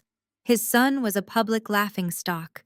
He had exactly one desperate, horrifying card left to play. If he could not inherit the Vanderbilt estate legally, he would seize it through a medical coup. By declaring his own father mentally incompetent, Richard could trigger an emergency medical power of attorney, seize control of the trust, and invalidate every legal protection my grandfather had established. I grabbed my coat and took the private elevator to the underground garage. My driver was already waiting with the engine running. As I slid into the back seat, the opposite door opened and Jasmine slid in beside me. Bradley's ex-wife looked entirely different from the terrified, exhausted woman she had been a month ago. Dressed in a sharp charcoal blazer with a tablet resting on her knees, she was the picture of lethal corporate efficiency. When I offered her a position in Vanguard's corporate intelligence division, I knew she had the exact kind of cold, methodical drive required for the job. She had spent a decade surviving the Harrington family. She knew exactly how they operated. "We have a massive problem," I told her as the car sped out of the garage. "Richard is at Oakhaven. He brought a private ambulance." Jasmine did not panic. She simply tapped her tablet screen, bringing up a highly classified dossier. "I anticipated a medical play," she stated calmly. "Richard liquidated a secret offshore account 2 days ago and wired $250,000 to a private medical contractor. I ran a deep background check on the recipient. His name is Dr. Arthur Vance. He specializes in high-net-worth geriatric care, but that is just a front for his actual business, which is what I asked watching the city blur past the tinted windows. He provides fabricated medical diagnoses for wealthy families trying to bypass probate laws." Jasmine explained, her eyes fixed on the screen. "He declares elderly billionaires legally incompetent, signs the emergency committal papers, and locks them away in a private facility he co-owns in upstate New York. It is a completely self-contained kidnapping operation dressed up as a medical intervention." The tires of my black SUV screeched against the pristine white gravel of the Oakhaven Country Club driveway. The scene unfolding on the manicured green lawn just outside the main clubhouse was a masterpiece of orchestrated social manipulation. A sleek, unmarked white ambulance was parked directly on the grass. Two massive paramedics, holding a heavy medical stretcher, stood by the open back doors. A crowd of wealthy, influential club members had gathered in a loose circle, watching the spectacle with morbid fascination. In the center of the circle stood my grandfather.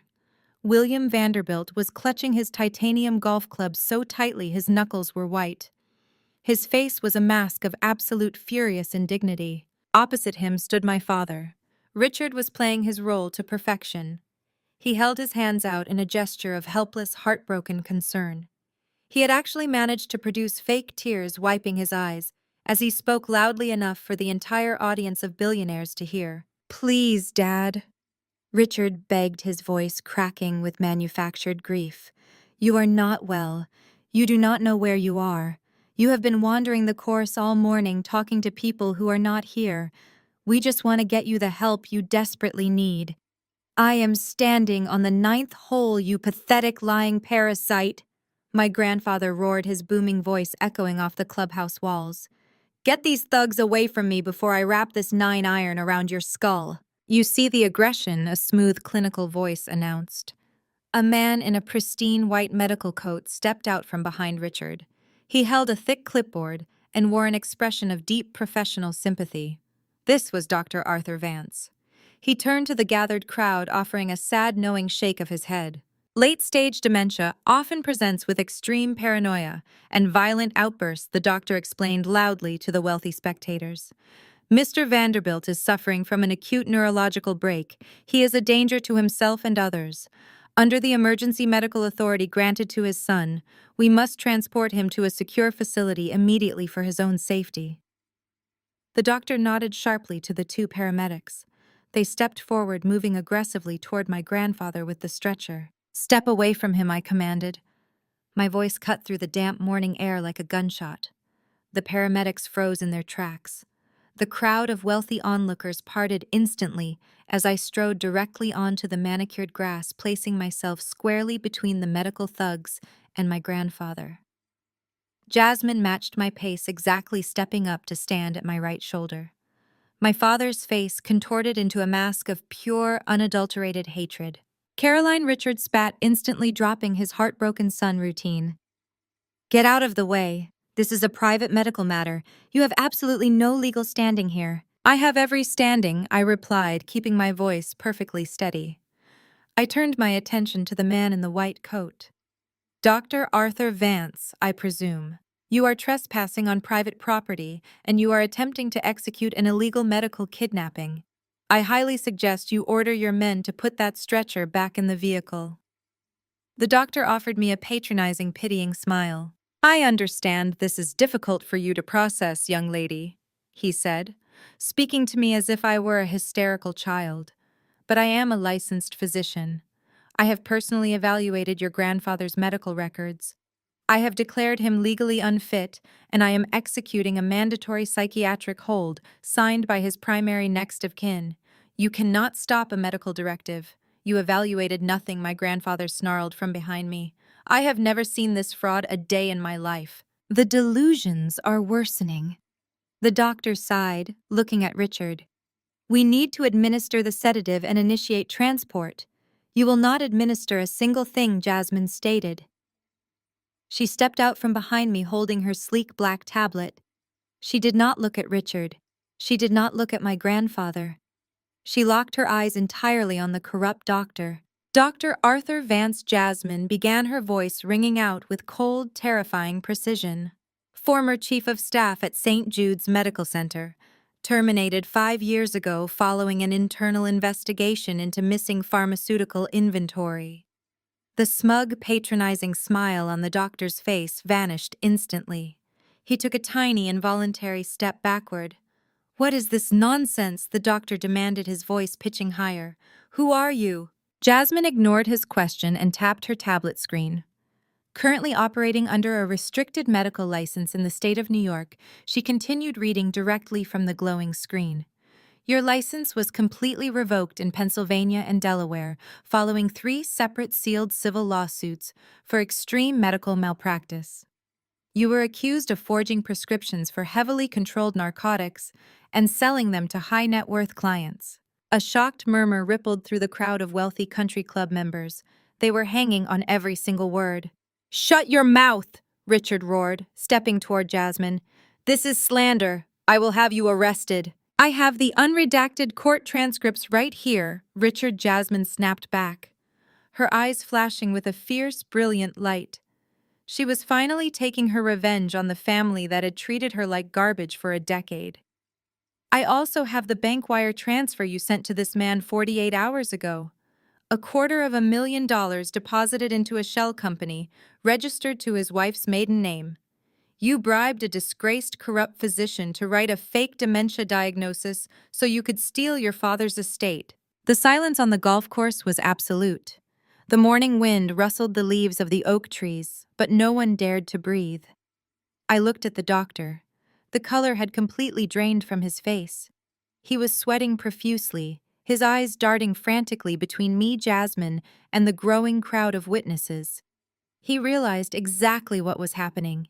He had walked into a trap, and the jaws had just snapped shut. "You have 2 choices, Dr. Vance," I said, my voice dropping to a lethal, icy whisper. "You can get into that ambulance, drive off this property, and never speak to my father again.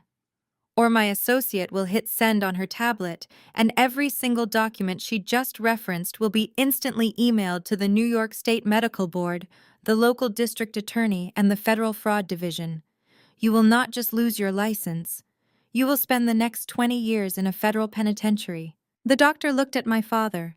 He looked at the tablet in Jasmine's hand. He did not hesitate for a single second. He dropped his heavy medical clipboard directly onto the grass. It landed with a dull thud. He turned on his heel and practically sprinted toward the white ambulance. The 2 massive paramedics, sensing the immediate legal danger, dropped the stretcher on the lawn and ran after him. The ambulance doors slammed shut, the engine roared to life, and the vehicle tore out of the country club parking lot, throwing gravel in its wake. The wealthy spectators began to turn their backs on my father, walking away in absolute disgust, completely freezing him out of their social circle. Richard was left standing entirely alone on the manicured green lawn, staring at the empty space where his hired thugs had been just moments before. His final, most desperate plan was completely shattered. He had absolutely nothing left. The humiliation on the golf course did not deter my parents. It simply forced them into a corner of sheer, unadulterated desperation. If they could not secure a fake medical diagnosis in the shadows, they would attempt to weaponize the legal system in broad daylight.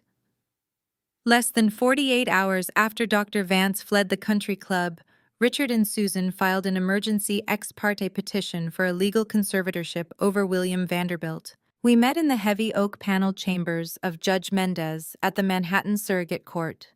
The air in the room was thick and suffocating. My grandfather sat beside me, his posture rigid and his eyes burning with quiet fury. On the opposite side of the mahogany table sat Richard and Susan, flanked by three high-priced corporate litigators. Susan launched into her performance the second the judge opened the floor. It was an Oscar-worthy display of manufactured heartbreak. She produced a delicate lace handkerchief, dabbing at her completely dry eyes. "Your Honor," my mother cried, her voice trembling with the perfect pitch of a devastated daughter.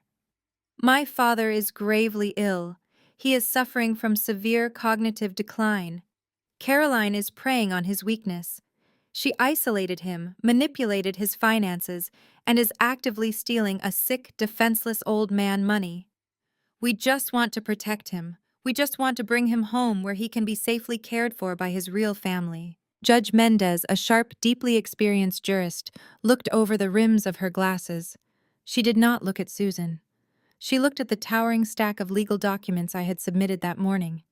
Included in that stack was a comprehensive independent psychological evaluation of my grandfather, conducted by the chief of neurology at Johns Hopkins, declaring him in perfect mental health. Also included was the police report detailing Richard attempted medical kidnapping, complete with the extensive criminal dossier on Dr. Arthur Vance. Judge Mendez closed the file with a sharp, definitive snap. "This petition is baseless, entirely without merit, and borders on malicious prosecution," the judge stated coldly. "The emergency conservatorship is denied. Furthermore, any future filings by the petitioners regarding Mr. Vanderbilt's estate will be subject to immediate judicial review for sanctions. We are adjourned." Richard's jaw clenched so tightly I thought his teeth would shatter. He stood up, shoving his chair back violently, and stormed out of the chambers. Susan trailed behind him, her fake tears vanishing, instantly replaced by a mask of pure vindictive rage. I walked out into the marble corridor of the courthouse a few moments later, guiding my grandfather by the arm. Susan was waiting for us near the elevators. She had completely lost her mind. The polished, untouchable society matriarch was gone. She was practically vibrating with fury, her face flushed, her hands curled into fists. "You think you have won?" Susan screamed, her voice echoing shrilly off the marble walls, drawing the stares of passing attorneys and bailiffs. "You think you can just march in here and steal my birthright? You are nothing. You do not belong in this family. You never did." She took a step closer, pointing a shaking finger directly at my chest, ready to deliver what she believed was the ultimate destroying blow. "You are not even Richard's real daughter," my mother shrieked, her voice echoing with vicious, hateful triumph. "You are a mistake from a cheap affair I had 35 years ago. You do not share a single drop of Harrington blood. You have absolutely no right to our legacy, our money, or our name. You are a bastard, Caroline. You are nothing." The corridor fell dead silent. My grandfather stiffened beside me, his grip tightening on his cane. Susan stood there, chest heaving, waiting for me to shatter. She expected me to collapse into tears, to be crushed by the revelation that my entire identity was a lie. I did not shed a single tear. I did not even blink. I calmly unclasped my emerald clutch, reached inside, and withdrew a crisp, folded piece of thick stationery. I smoothed it out and handed it directly to her. "I have known since I was 18, Mom," I said, my voice dropping to a terrifying, absolute calm. "I ran the blood work myself before I left for college. That is exactly why I never felt an ounce of guilt about cutting ties with Richard. I knew he was not my father." Susan stared at the DNA laboratory results in her trembling hands. Her mouth fell open in shock. "But here is the detail you seem to be forgetting," I continued, taking a slow step forward, forcing her to back up against the cold marble wall. "Richard's name means absolutely nothing to me. But guess what? Grandpa William is your father. The Vanderbilt blood runs directly through your veins and subsequently through mine." I leaned in, my voice slicing through the quiet hallway. "And right now, William Vanderbilt is legally disinheriting his legitimate blood-born daughter, to give his entire multi-billion-dollar empire to the mistake. Susan's eyes rolled back in her head. Her knees buckled. She collapsed onto the hard marble floor in a heap of designer fabric, devolving into gasping, uncontrollable hysterics. I did not offer her a hand. I simply guided my grandfather past her sobbing form and stepped onto the waiting elevator. The weekend ended. Monday morning arrived with the brutal, unforgiving opening bell of Wall Street. At exactly 9 o'clock, I initiated the hostile takeover of Harrington Manufacturing. I sat in the command center of Vanguard Mergers and Acquisitions, watching the digital tickers light up the massive screens. Because I now owned Richard's entire supply chain, I immediately suspended all shipments of their proprietary microprocessors.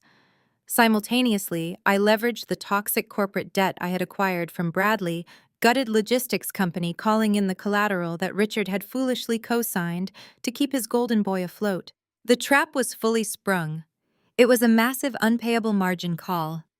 Harrington Manufacturing stock plummeted 40% in the first 10 minutes of trading. At 10:30, I walked through the glass doors of the Harrington Manufacturing corporate headquarters.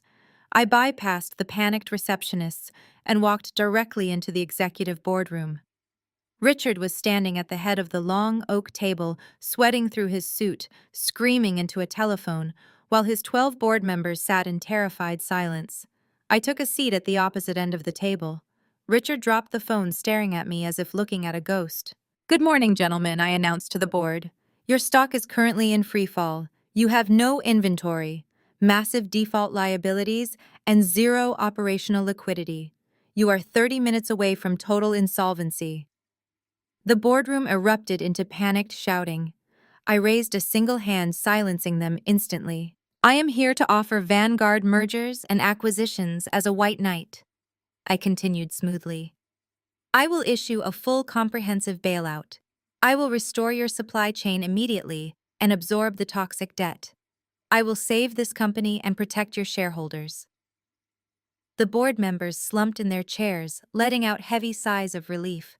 Richard, however, did not relax. He gripped the edge of the table, his knuckles white. "I have only one condition," I said, looking directly into Richard's eyes. "Richard Harrington is to be removed as Chief Executive Officer effective immediately. He will be stripped of his board seat, his voting rights, and his executive privileges. He will exit this building with zero severance and voided stock options." "You cannot do this," Richard roared, slamming his fists onto the mahogany table. "I built this company. I am the founder." "You are a liability," I fired back, my voice echoing like a whip crack. "And the board knows it." I looked at the 12 men and women sitting around the table. "Call the vote." It took less than 30 seconds. It was unanimous. The men Richard had golfed with, dined with, and enriched for decades threw him to the wolves without a second thought to save their own portfolios. Security was summoned. Richard was physically escorted out of his own boardroom, his furious, desperate screams echoing down the corporate hallways until the elevator doors sealed him away. While Richard was losing his empire, his son was attempting to flee the wreckage. Bradley knew the FBI was closing in on his offshore tax evasion. In a final despicable act of cowardice, he attempted to digitally empty his own children's college funds to secure cash for a one-way flight to the Cayman Islands. He never made it past the front door of his estate. Jasmine had anticipated his move. She intercepted him in the grand foyer, physically blocking his path. She had already packed the children bags and secured them safely in her car. As Bradley lunged for his laptop, Jasmine calmly handed him a court-ordered emergency restraining order and full temporary custody papers. While Bradley stood frozen in shock, Jasmine walked out the door and drove directly to the Vanguard offices. She handed me the encrypted hard drive containing every single illegal wire transfer, forged document, and offshore account routing number Bradley had ever executed. Within the hour, I wired $5 million from the Vanderbilt Trust directly into a secure ironclad lock trust for Jasmine boys, ensuring my nephews would never suffer for their father crimes. Then I handed the hard drive directly to the federal agents waiting in my lobby. Bradley was arrested in the circular driveway of the Harrington mansion. He was wrestled onto the hood of his sports car and handcuffed in broad daylight, weeping openly as the local news helicopters circled overhead. The absolute destruction of the Harrington family was completed at 4 o'clock that afternoon. I arrived at the wrought iron gates of the Harrington suburban estate.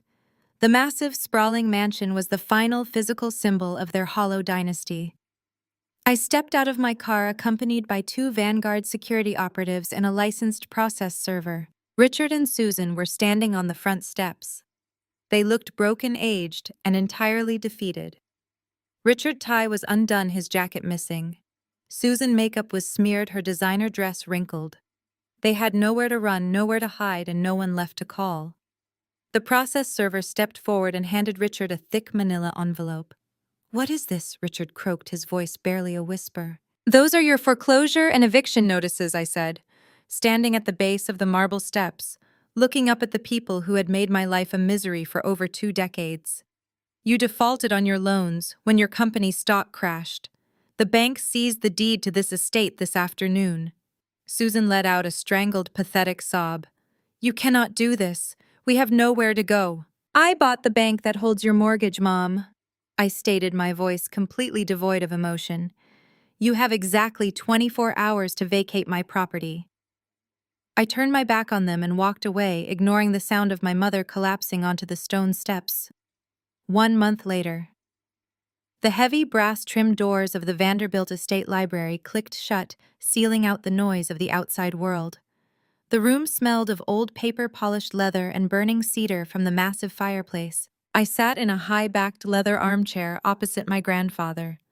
The afternoon sun filtered through the stained glass windows, casting a warm, colorful glow across the mahogany table separating us.